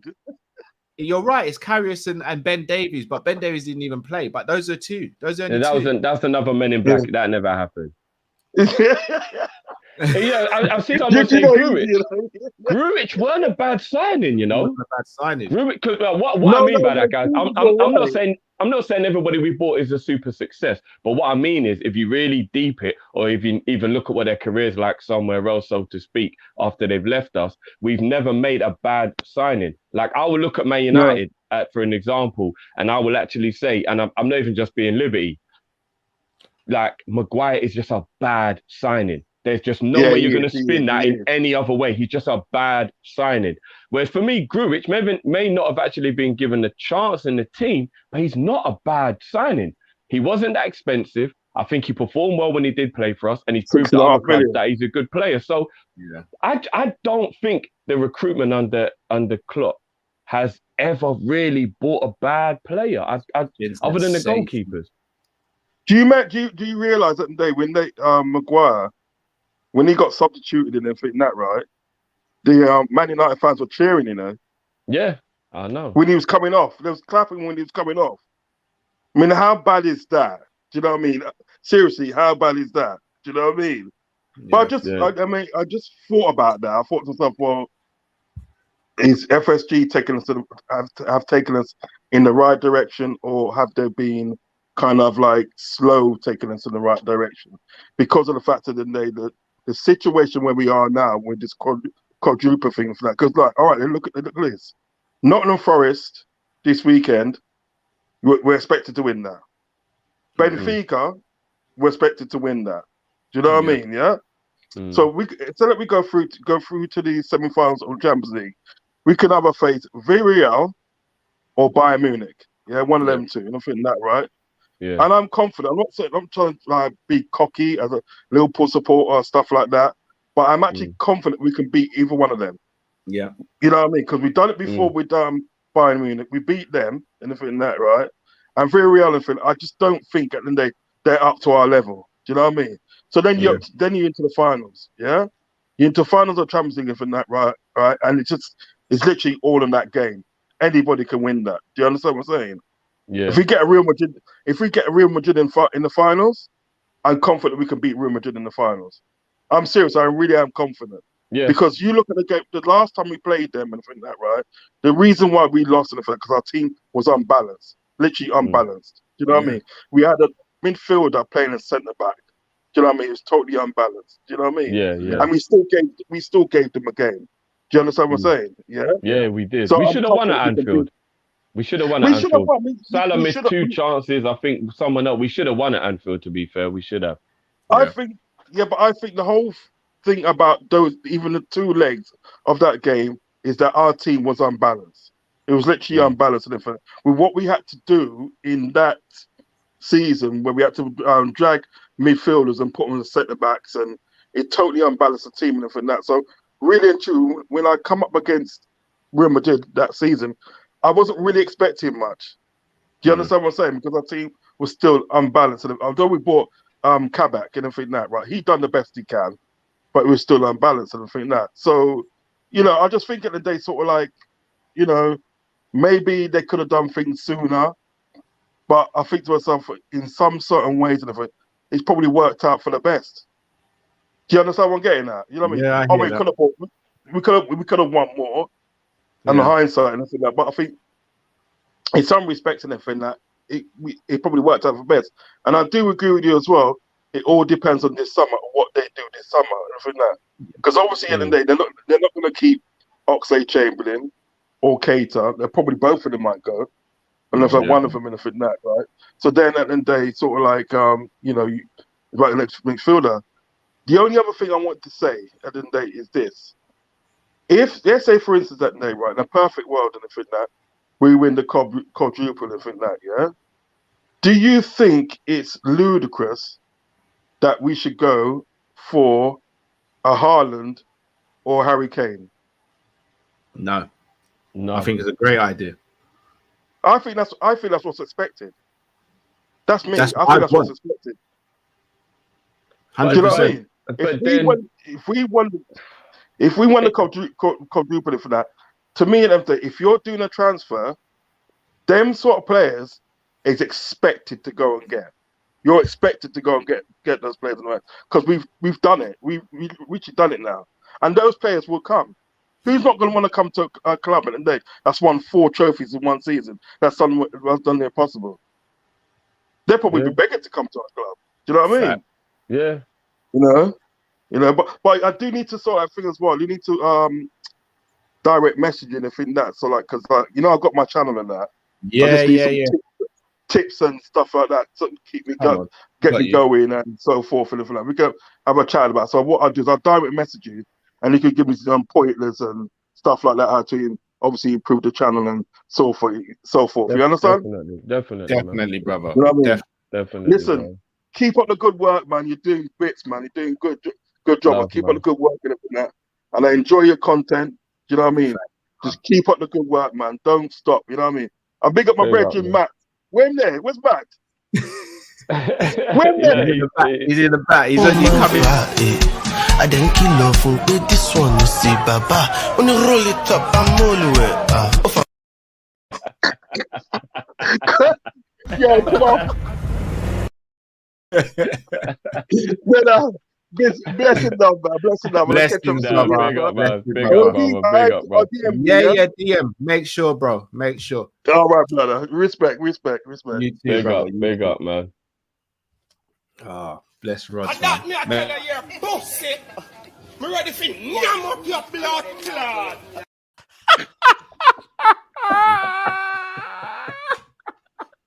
That video gets me every time. Every time. Oh my god. Right, big up Rods as well, bro. Trust me, Right, we'll be always. on your channel. And I know Rod's been trying to get hold of me. And just again, actually, I just want to anyone that's been trying to get hold of me as well. Apologies, I've been mad busy. These man know already. Got back in mad late, so I had issues getting back in time. And yeah, man. But no, I see you, man. Cut out the show though. Yeah, man. Obviously, you can just jump in right at the end and just let the people know how you feel about Benfica, big man. Yeah. So all I'm gonna say is this. I'm gonna be honest, guys. The quadruple. Matt, you're not gonna leave me by my. Are you gonna jump on it as well, bro? Jump on the bus, then, big man, bro. Bro, let me be. Man, I just holding his hand out, bro. When the bus is stopped, patting yourself down. Where's my bus pass? This is me. Listen. You see the quadruple, bro. I'm gonna be so honest. It's on. It's on. You see the excitement? It is on. It is on. This is my excitement. Let me Drift. This is my excitement when I think about quadruple.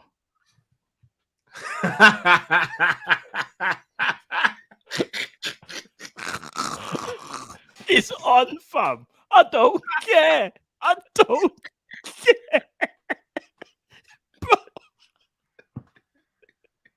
at the energy. No, look at the energy. The energy, bro. Look at my man's energy.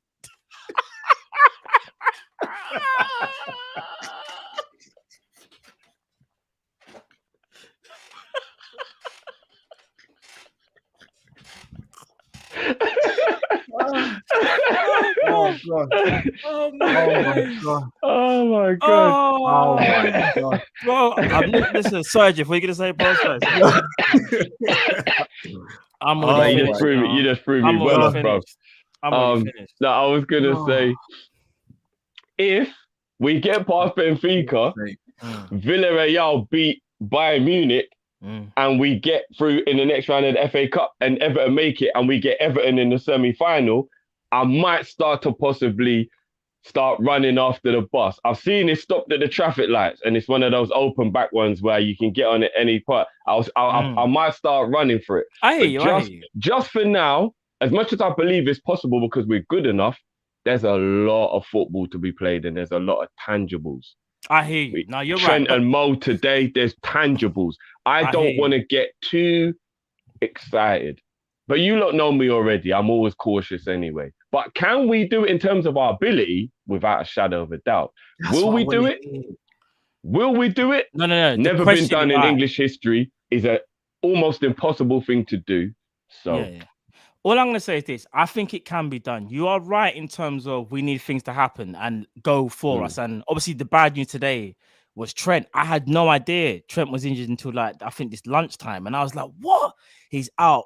Klopp said for a couple of weeks. Well, we don't even know how long that is. So it's little things like that that could maybe prevent us from doing this quad, which is, you know, start the season, everyone probably laugh at us, but let's be real. The way how we are playing and the way how I feel like the team is right now, it's gonna take a lot to stop us, even if we do get a couple of injuries. Because in fact, I will say this one thing. If there's one injury that we didn't need in the whole squad, it probably is Trent, because we don't have an adequate backup. Yeah. That's my only concern in terms of how we are as a squad. Because I think if that injury happens to Robbo, so to speak, you got a Simicast. If it happens to a Fabinho, you got a Henderson. If it happens to a Thiago, you got a Naby. Do you know what I mean? We've normally got it's just the Trent one. I was like, oh, are you joking me?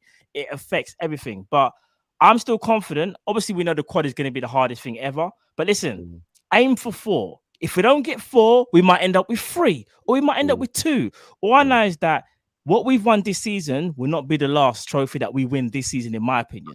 I think we're too good for that. And it'll be such a shame if we don't, because the form we're in right now, and see how Diaz has given everyone a lift, Virgil van Dijk as is kind of like practically back to his best. Like, bro, we're looking good. I think we're looking good, man. Yeah, I tell you what I'll say just to end my feelings on that whole quadruple stuff. I absolutely no disrespect to Benfica or Bayern Munich, because either on their day could possibly cause us that upset, and would even be an upset with Bayern Munich. Bayern Munich are a brilliant team. They're a great team, but the real team standing in our way of winning a quadruple is City in every single competition. And Chelsea. Chelsea as well. Don't get me wrong, Chelsea as well. But I've got more trepidation against City than I do Chelsea. Okay. Do you get what I mean? Like, I understand that. I understand that. I think any game against Man City is a real 50-50. Whereas with Chelsea, with all due respect to them, I still think it's a 60-40. So I still think we have an edge. With Man City, it's a real 50-50. It really is. Who is the better team on the day? It is. It's literally who has the better day. Yeah. Because quality-wise, there's not much in it. So it's literally who had the best sleep, who had the best meal, who's rested better, who starts better. You know what I mean? And that is a difficult team to be standing in the way of those achievements. It's probably the hardest team he could have been, other than like that Barcelona team that Pep had. That was like one of the only teams I can think of. Is like, that'll be a team I wouldn't want in the way of all your trophies you're trying to win. Do you know what I mean?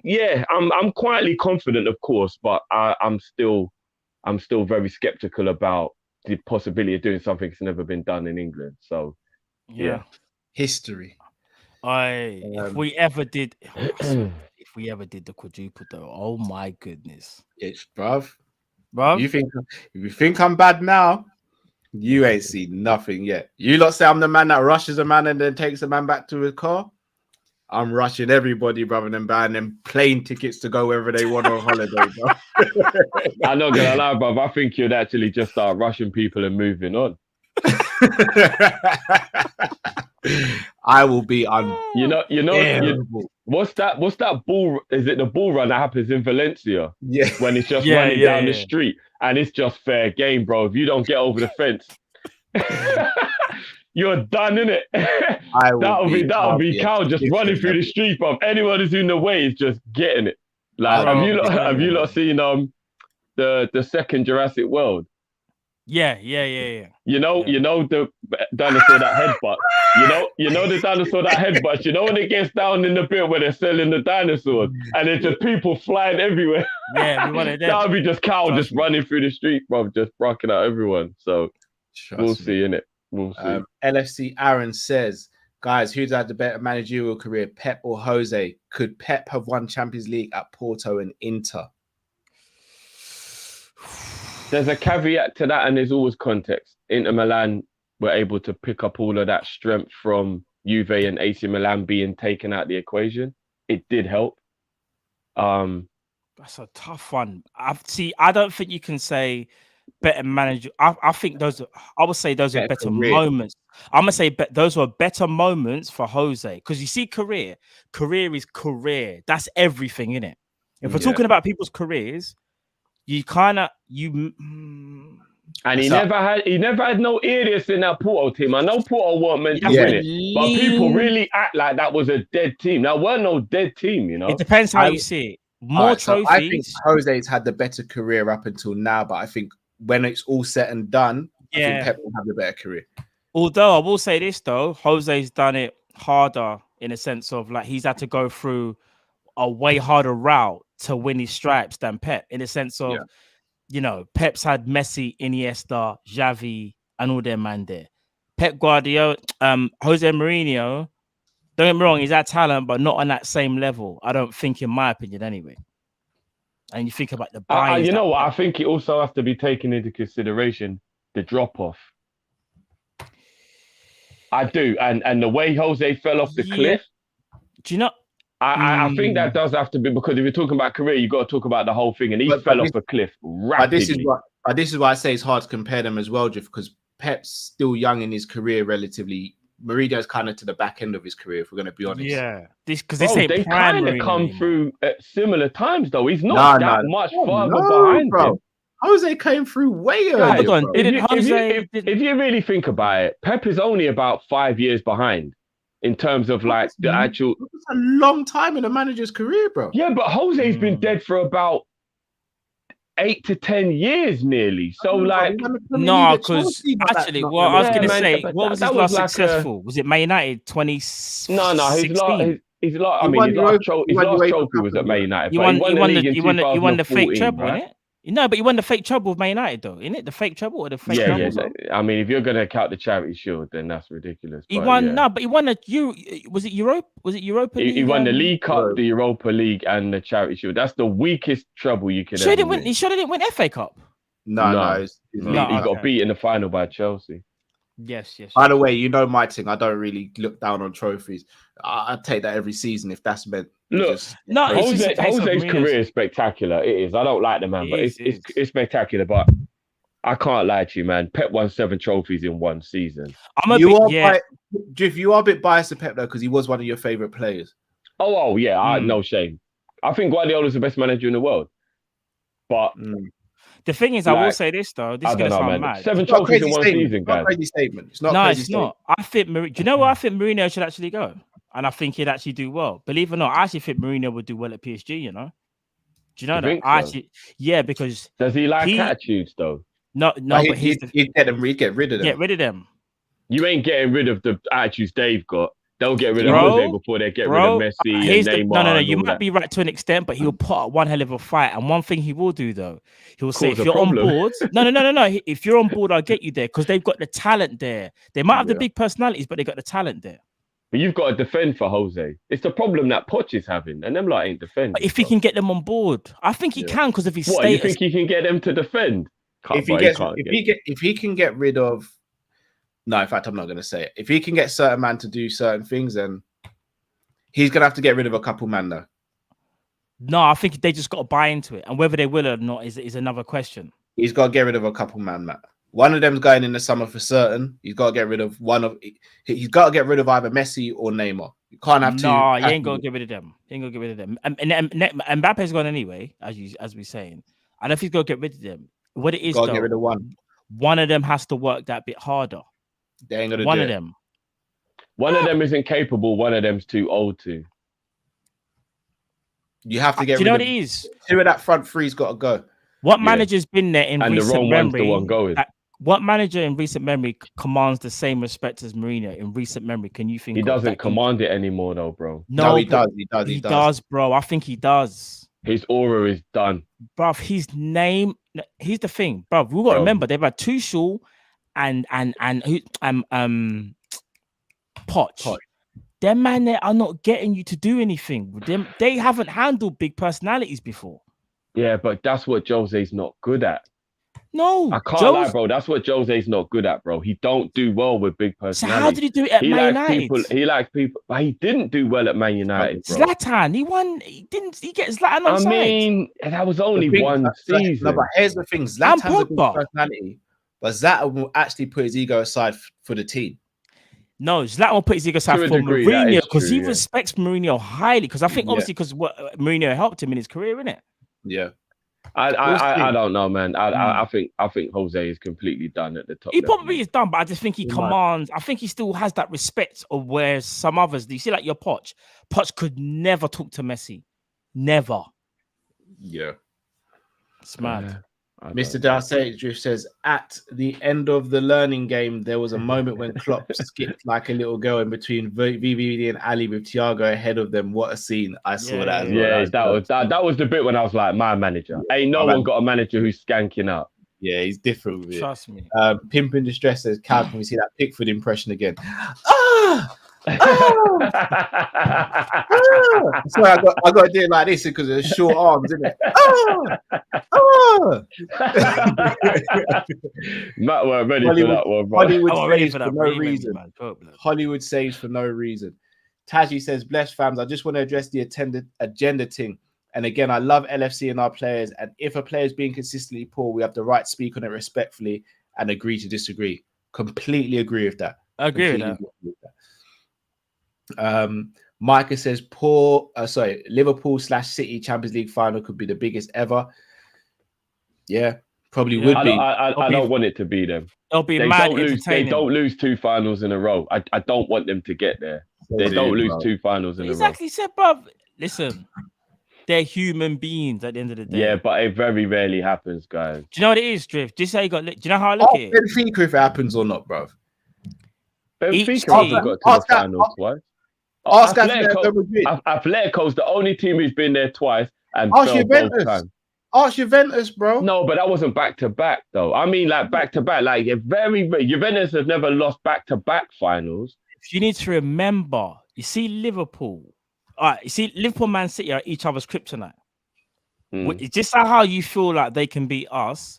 We can beat them, bro. They hate playing against us. No, I said that, bro. I said 50-50. We're their kryptonite, bro. Pep knows that. He keeps speaking about us as well. Like, Liverpool. They're one of the best in my managerial career. They get the best out of us. They're so important. They have money. They have Salah. They get between the lines and it makes me panic. And I just don't understand what I need to do. I saw the Guerrero foot like a peg gets Jack Grealish and do false 9. Doesn't work, bro. I'm telling you. Right. Don't matter. Look, I hope you lot are right, innit? I don't want them there. No, obviously, no one wants to see them. But you see how you're worried about them? They're worried about us. No, I get that, but I can't be worried about myself. So I can only be worried about the opposition, innit? No, I hear you, but trust me, they don't want to see us. I don't want them to even be there. I'm hoping Atletico do a number, Real Madrid do a number, have that all Spanish semi. I don't really care which one makes it, to be honest with you. And then I hope that we just do our business and then have one of them lot in the final, innit? That would be what I would want anyway, but yeah. Taji says, we'd love to be on a call-in show sometime. Love to have anyone on. Obviously, it was busy tonight, so that's why that happened tonight in terms of people get on. What I will say, guys, if you do want to be on the call-in show, the best thing to do is probably DM me maybe on the Thursday or the Friday afternoon and just let me know, and then that way I've got you in mind so I could potentially make something happen. Ash says, Robbo, sort of guy who shakes your hand and slaps you with the other hand. Fact. He's not that bad, man. I true that. No, that's Robbo still. He would. He definitely would. Cypher says, show is lit. How can I call in? Just DM me next week or try and jump in as soon as the link is released in the show. Yeah. Big up to Carl, who's just become a member of ours. Thank you very, very much. Zabiri says, when we win the quad, boom. I'm taking over Kopish while the man them are at a parade. There will be ganja banging and scalp going on live. I'm trying to get us shut down, blood. No, I swear down. When the quad does happen, I'm not gonna lie. We might have to give Zabiri the passcode to just log in and do a takeover. I can't even front. But he just told us he's gonna make it our last show ever. Well, boy, at least we got to have a bang, innit?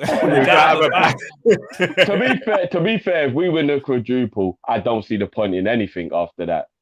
I don't see the point in anything. That's the highest level peak. There's nothing left after that. If you win a quadruple, are you crazy? There's nothing left after that. There's nothing left after that. We might have to do a live show. So. No, people keep on saying that. That's football clock. No, Cal, that's football clock. No, it's not, bruv, because I want a double quadruple. We do it next year, bruv. I want the treble quad. I want the quad. Football ain't done, bro. We don't finish here. What is this? Bro, When man did we said I become want. satisfied as Man said I fans? want the double quad, bro. When I I say want this yeah, club on blue chew, bro. What's going on with you, man? Being content with one quad? No. I want to put a stamp in the ground. nah, fam, I'm gonna be If real. you don't If we get believe the us quad, then, we peak. to If we believe get us the now. You believe me now. I want kids in 100 years to be like, yeah, this player's sick, but you know that Liverpool team did the quad in it. Salah got 100 goals in 3 years. Man said he wants us to win 4 trophies 4 years in a row, you know. Fuck Yes. Why All can't right. I want that? Why No, shouldn't you I can want you that? can win it, but I want to win the lottery. I just realized, you know, man said the quad. In my DMX, brain, man, my son, bro, buy I'm this so video. tired. In my brain, I was thinking, bro, Cal wants us to go back to back. No, man wants us to go 4 years 4 on the times, bounce. bro. Man said, give me the 4-4. Man wants a Jay-Z album, bro. Innit? Yeah, bro. Here, Mr. Dare I here. It's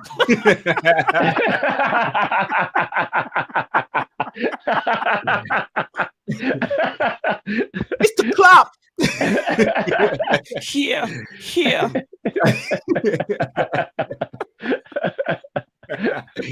Mr. Dare I Say just says, did you man see Craig Dawson kick Che Adams? Yeah, it was mad. Have you not seen it? I know he never meant it, but yeah, it's a mad one though. He could have took his head off. Yeah, it's a Man, mad one. he actually thought he was gonna kick the ball, and he kicked Che's head, bro. Just think of Adesanya to Paulo Costa with the head kick. That's what. Yeah, bro. Is Shea Adams alright? Is he alright? Yeah, he is. To be fair, just about. He was sitting down, bro, and the ball bounced up. No, he was lying down, and the ball bounced up. And I think he went to volley the ball, and he sat up, bro, and just, bro. When I say he took everything, no, bro. I mean, like, I'm surprised his head is still on. I'm not joking, bro. Before this, bro, I want the invincible quad as well, bro. No. Do you know what? That's perfect. The only thing left to do is to take the only thing Arsenal have for their whole existence. No, that's facts. That is fact. We win the quad, then we do the invincible. And if we do the invincible, we take everything Arsenal have. Every single thing they love, they whatever. They might as well just go out of business if we win the invincible. Let me ask you a question. If we do the quad this season, would you trade in just only winning the Prem, being invincible for every other trophy next season? Yes. Yeah, next season, yeah. You're a dog, you know. If you want dark drifty, I'll go Thanos blood. I said I'm taking Arsenal's existence, but we go invincible. Their existence is like that, but it's done. It's gone, bro. They don't exist anymore. And we wouldn't get 55 draws either, so we'd do it better than them. You know, like that as well. Imagine if we went invincible with 100 points. Oh, jeez. Centurion. No. Stop. You don't want to end football after winning the quad, do me a favor. Yeah, no, you're right. You're right. So many things to scratch off the. We got too much. We got too much to do. We got too much to do. We need to fix football. That's what our to-do list is kind of mad. Still, our to-do list is mad. It's mad. Man, I have to get out the Word document. It's crazy. Yeah. The to-do list. You know, we've got a lot to do. No, you're right, Cal. You're right. My bad. There's still stuff. There's still a lot to go. The Centurions, I want 101. Yeah, if we broke Man City and Arsenal's record at the same time in the same season, Invincible Centurions. Invincible Centurions. Oh my goodness, bro, that sounds like a TV show or something. Yeah, there's more to do. There's more to do, man. It does. It sounds like we're being stupid. That sounds worse than we should get Haaland in the summer. But yeah. No, I want it all, bro. All the gold. Jamrock says, so what if Diaz had come in the summer, but Mane or Firmino was injured for half the season? Cal, you assuming things would unfold in the same way? No, I am assuming, but I can't assume the worst case scenario. I have to assume the best case, because that's... Because if that's the case, when we make our predictions, all right. So this is what I'm going to say, Jamrock. Say for example, I make a prediction for the Forest game. I say I think we're going to win.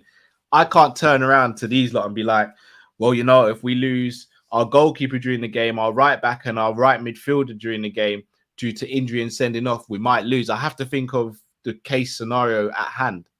But I get where you're coming from as well, Jamrock. Just quickly, Cal, because I know we've got to get through the rest of these. I just want this to just be calm. something. No, it's calm. Gerard was like that as well. It's calm. Okay. It's calm. Okay. Plus, you won't have to do as much running. That's a lot of injuries in 2 seasons. It's calm, bro. You know, he won't have to run as much. He won't have to run as much. Sorry, guys. I know this is random. I've just seen one of the best quotes in recent football, in recent memory. Listen to what Peter Crouch said. You might not have heard this. He goes, "If you watch the game, you don't see Firmino. If you watch Firmino, you see the whole game." That was Klopp still. That was Klopp. Yeah. It's got. Oh, bro. Yeah, that's mad. How do you think I've got the mark? That quote you man still ain't got the mask though. Still, all right, cool. You ain't giving us. You ain't giving. We don't know where you got it from. You didn't tell, man. But you want me to break you lot in? I'll do it, bro. I'll send you the massive one as well. All right, cool. I'm down. Yeah. Come on, man. You know. Anyhow, but certain man did call him Robert once as well. But cool. I'm never letting you live that one down, Drift. I'm not even gonna lie to you, bro. From now until eternity, bro. Even when I'm in the grave, bro, you might all see something on the mirror, like. Yeah, well, Robert, you better hope I don't come to church with you. You better hope I don't come to your church on Sunday because it's all about forgiveness, isn't it? So if you're holding grudges, you're you know what I mean. Told you, I'm in the Old Testament at the moment, bro. Yeah, eye for an eye, tooth for a tooth, bro. Heard it all before. Robert this, Robert that. Your lies ain't working now. Give him the now. Lord Walker says Joe at centre back, especially, and the ability has potential to bring a new take to the system by having more defensive minded. I can't say minded. Pause. Than offensive one of Trent. Okay, so having Joe at right back could be potential. Get well soon, Trent and Joe. You know, I'll be honest, I don't want to see Joe at right back. Just play him centre back as his position. Nah, Cal, we need to play him at right back if Trent isn't playing. It can't be Milner. Do you know what? Maybe against the Foden can't be running at Milner again. No, you're right. No, it can't be. It can't be, bro. I'll be honest, I think Foden gives Joe just as many problems because he's not. Yeah, but bro, back. this is rinsed out Milner. We've played him all season. Now he's tired, Milner, bro. Now you want to put him up against them man now, bro? No, I don't. I'm not gonna remember Foden absolutely. I know. I don't want to see. It was horrible. I don't want to see that. At least I know Gomez can pick Foden up and throw him over the thing. You know what I mean? Big up, Ahmad. We'll get you on next week, Ahmad, bro. We promise we'll get you on next week. James says, "What's your dream summer? Assuming some of the inevitable." I'm not adding Gomez. I don't see Gomez leaving. Naby/Ox, a front free player, all leaving. Mine, Tchouaméni, Carvalho, Rafinha, and Nkunku. Matt, is this your burner? I mean, is this your burner account? No. If it was his burner, then Naby wouldn't be in there. Do you know no, what, but that's guys? how he covers it up, bro. That's how he covers it up. Yeah. Real talk. I'm not gonna lie. There's no. You see that list right there? That list is pure fire. I would actually swap Rafinha for Antony, and then I would say it's pure fire. Yeah. I'm kind of getting over the Rafinha hype. I'm not happy with his attitude. Oh, okay. I'm not happy with his attitude. Okay.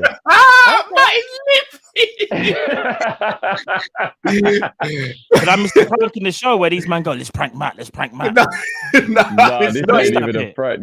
Hold on, let me get something straight right here. Actually, you know what? We'll leave it for another day. Man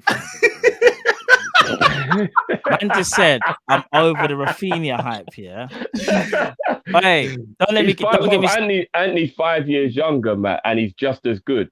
I can't lie. And he just got dropped out the Champions League. I mean, I know it's not his fault. That wasn't his fault, bro. I know, bro, but Rafinha still. Leeds are getting bent over every week, bro. It's not Rafinha's fault. You guys are right. No. Here's the joke, though. You guys are right. But imagine if Rafinha won there.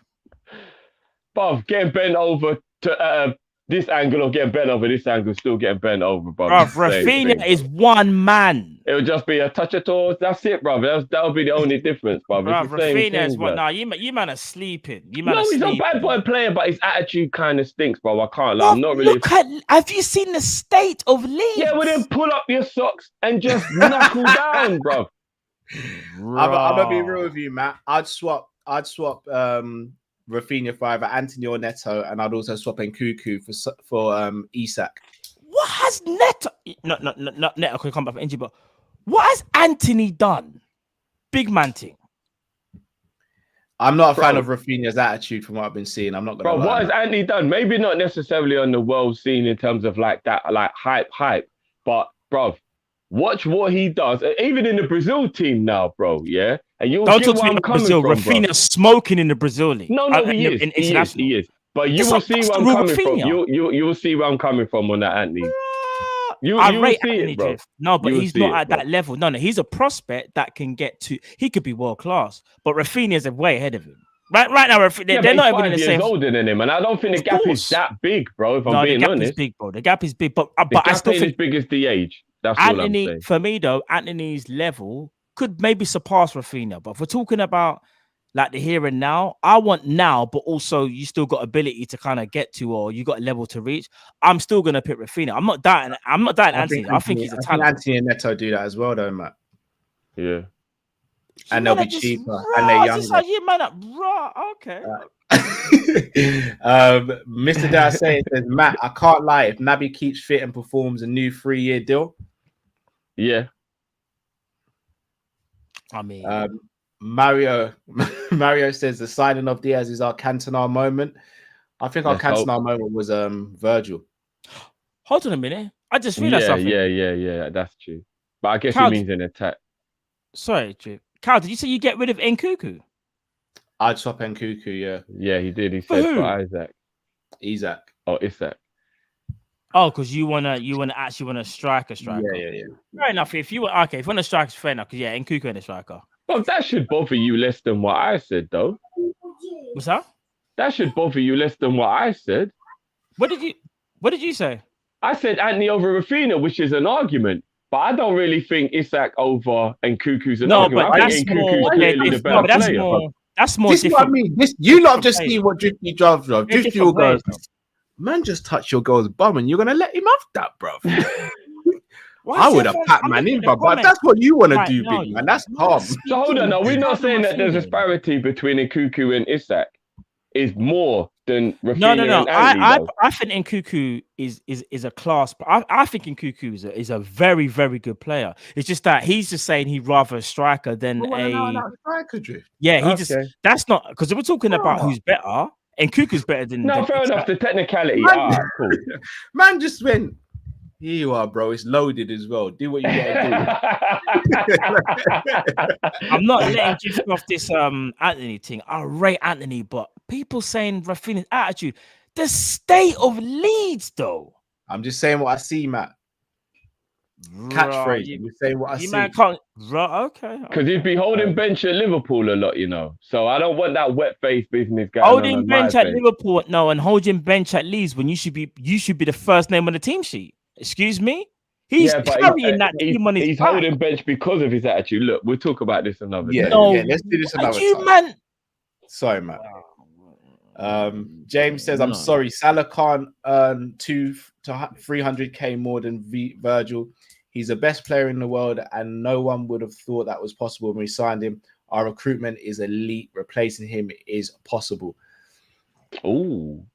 I don't know about replacing him, but I agree that he should never be earning more than 200 grand than Virgil. I said that the other day when we had our discussion. The only way you can replace Salah is with 2 players. And even then, it's not a guarantee. You're not getting a like for like. Damrock says, Gomez, Taki, Origi, Ox, and maybe a couple other players, couple unexpected players who you don't believe they are getting enough play time will leave this summer. Squad's too big. I agree. Some players will leave. Unfortunately, Taki shouldn't leave. I think he might force a move because he might want more playing time, even though we like what he's doing. I told you, Taki and Origi are going to win us the FA Cup. He'll feel like part of the squad. Trust me. Let's hope so. Kat Sander says, imagine Arsenal fans trying to argue to us if we won the quad. But remember, if you do the quad, win the Club World Cup and Community Shield and Super Cup, make it. 7. That's what I'm saying. We got. You're right. I don't want 4 anymore. I want 7 now. I want 7 now. But so you want what Pep did? Not in this country, you ain't. Oh my god, the technicalities. Well, the technicalities. No, but he did it, bro. He won 7 trophies in 1 year, Cal. No, that's sick, bro. That's sick, Drift. But he ain't done it here, bro. Yeah, but he done it, bro. I ain't here, bro. Have he done it, bro? He ain't here, Drift. That's what I'm saying. Yeah, I don't care if you got pregnant. You was on holiday, but you didn't get pregnant here where you live. No, so you're still gonna have a baby. No. That's different. You're still gonna have a baby, bro. It don't matter where you got pregnant, but you're still gonna have a baby, bro. No, Drift. It's like your girl going to her mum's to stay for a couple of hours, cooking food, and then comes home, and you're like, "Oh, did you bring any?" No, I didn't. There's some toast. Have some toast. No. That's taking the piss. She cooked it there. To compare the Spanish league to toast, that's taking the piss, bro. I can't. You didn't do it here, bro. If Pepe winning 7 in 1, he ain't it, bro. I want 7. I got highlights of the Spanish league. I didn't kill love for this one. You see, Baba. When you roll it up, I'm all the way. Taji says, bros, remember we got to do something about this Pep disrespect, you know. We've got to do something about it. Remember when Watford stopped our Invincible? Yeah, they stopped it, but yeah. I remember. They're owed one, so we'll be playing them after the international break. Micah said, Arsenal fan here, your back 5 could actually go down as one of the greatest of all time. Can all get into a World 11. Klopp, Pep, Tuchel, FA Cup, and you Champions League finals. Micah, as an Arsenal fan, you're not one who's learning, bro. Thank you. Yeah. Thank you. We've got an Arsenal fan who watches this show. Big him up too, called Lee. Micah, take him under your wing, please. And help him because he's failing all the classes right now. He's not learning. So, Micah, thank you so much. Learning. This is there's nothing better than that. All jokes aside, there's nothing better than when a rival just steps back from the banter for a minute and goes, "Do you know what? That is just like we did with Martinelli. There's no point trying to banter. The kid is special. There's no point trying to be an idiot about it, innit? The kid's special. We said it before and we gave the flowers afterwards. Like that's how it goes." Micah, thank you. Taji says, agree, Drifty. Raf attitude doesn't match our team. It don't.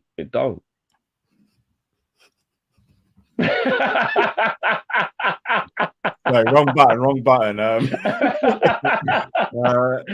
Lord Walker says, Highline plus Joe is one of the fastest fullbacks in good luck. GL equals good luck. See, yeah, he's got a point as well. Gomez, yeah, he's got a point. I love I don't want people to think I don't love Gomez. I love Gomez. I don't want us to sell him. I just want him to play in his rightful position. We don't talk about Konate and Matip playing right back or left back.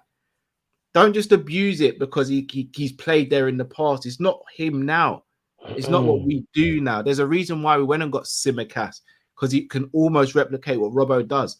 Let's do the same with Trent. And that means Gomez can play games and not feel as though I'm just kind of playing this position. It's not really let him go out and give him the best chance of expressing himself.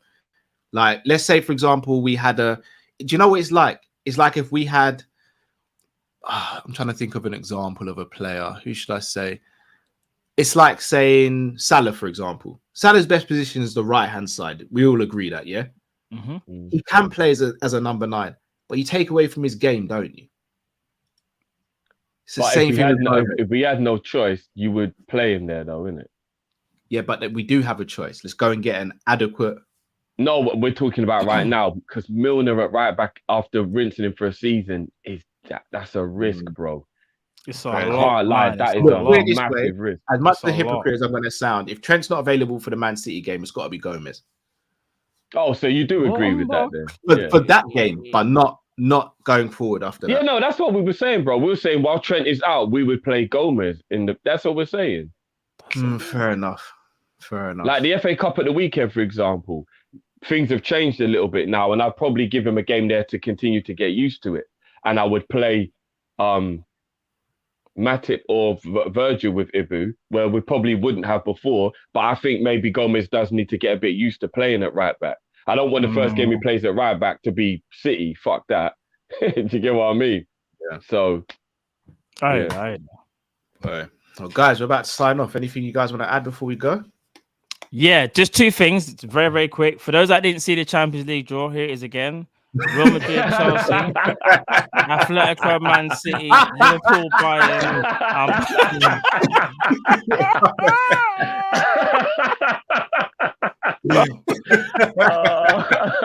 And I got one more. Sorry, Bayern Munich is killing me, bro, because I've got a song playing in my head.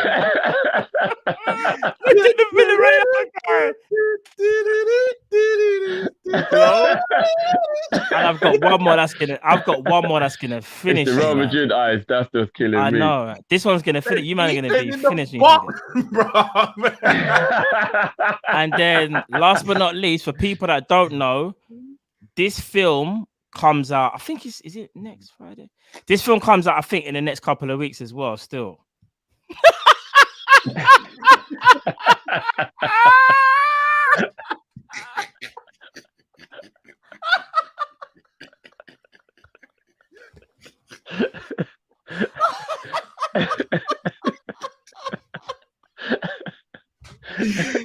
That's laughter's killing me as well. Yeah, no, it does. It does. That's the prisoner of goodness of. Shall I tell you what's jokes about the picture? He looks so well with his decision, you know. He's at peace with it, bro. Have you seen the one where they're carrying him as well, bro? And he just his head just leaned back. Bro, You can imagine man on the post saying Petrona, or whatever Harry Potter says. I don't know what man says. I'm not into them things. I'm sorry. All of that was hilarious, but somebody just said that Jimenez got a red card, and I brought him in just for this game week. Bro, he did get a red card. I've just seen it. I'm not gonna lie. Family's in my team. Don't worry about it, man. Oh, we moved together. Oh, wait, is it your team as well? Hey, new man got Coutinho now, bro. Oh, for fuck's sake, man. He loses points because of that, innit? Yeah, but he loses like 4 or 5 or something. Let me guess, Carl's probably got Coutinho as captain again. Coutinho! Villa aren't going to beat Arsenal, though, so. Well, you never know. I don't need them to win, bro. I just need him to do his. He just bit, needs Coutinho to do it. Kadir says, I think Nico could actually be the answer. You know, he's doing well at Fulham. I know it's a lower league, but I see potential defensively to improve. I'm not speaking on that because he could be. I just don't think he will. Bro, he's playing really well for Fulham, bro. He's playing really well for them. Now he's playing really. Go suck your mother. Me ready for 1 hour no ramp with me and see me now. Flush on the face, pussy. Big I go suck your mama.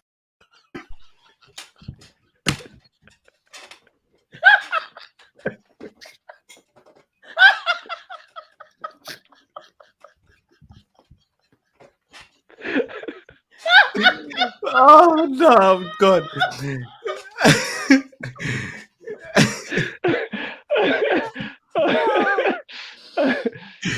Oh my gosh. Sorry, Jeff. That wasn't even aimed at you. I had to be my days. No. Nah, Jeff, you're the king. You're the king. I don't care. Them clips. Promo I don't said care. another trophy for provisional FC. Martinelli destroyed Trent's hamstring cup. That's what I mean. Even that, they're talking about, Martinelli destroyed Trent's hamstring. Okay. We've destroyed your season potentially. Again. Boy. People, we are going to be back at some point tomorrow for the Nottingham Forest preview, so make sure you look out for that. We'll be back on Sunday for the watch along. That clip's going to get dropped again. I know for a fact it will. I'm not Roel says, great show, guys. Smash the like button. We'll join next week. Please do, Roel. Try and get on next week, bro. Yeah, man. Big up, man. Big up to everyone as well, man. Big up all the super chats as well. We had 1 or 2 new members as well. Big up yourselves as well. No, great show, man. Great show. But yeah, no, keep an eye on socials because we'll let you know when we're doing the preview show. And until we see you, composure, fam. Composure's done. Until we see you next time, stay safe, stay blessed. We're Kopish and we're out, people. Take care. And that me I tell you, you're pussy. Me ready for yam up your blood clot.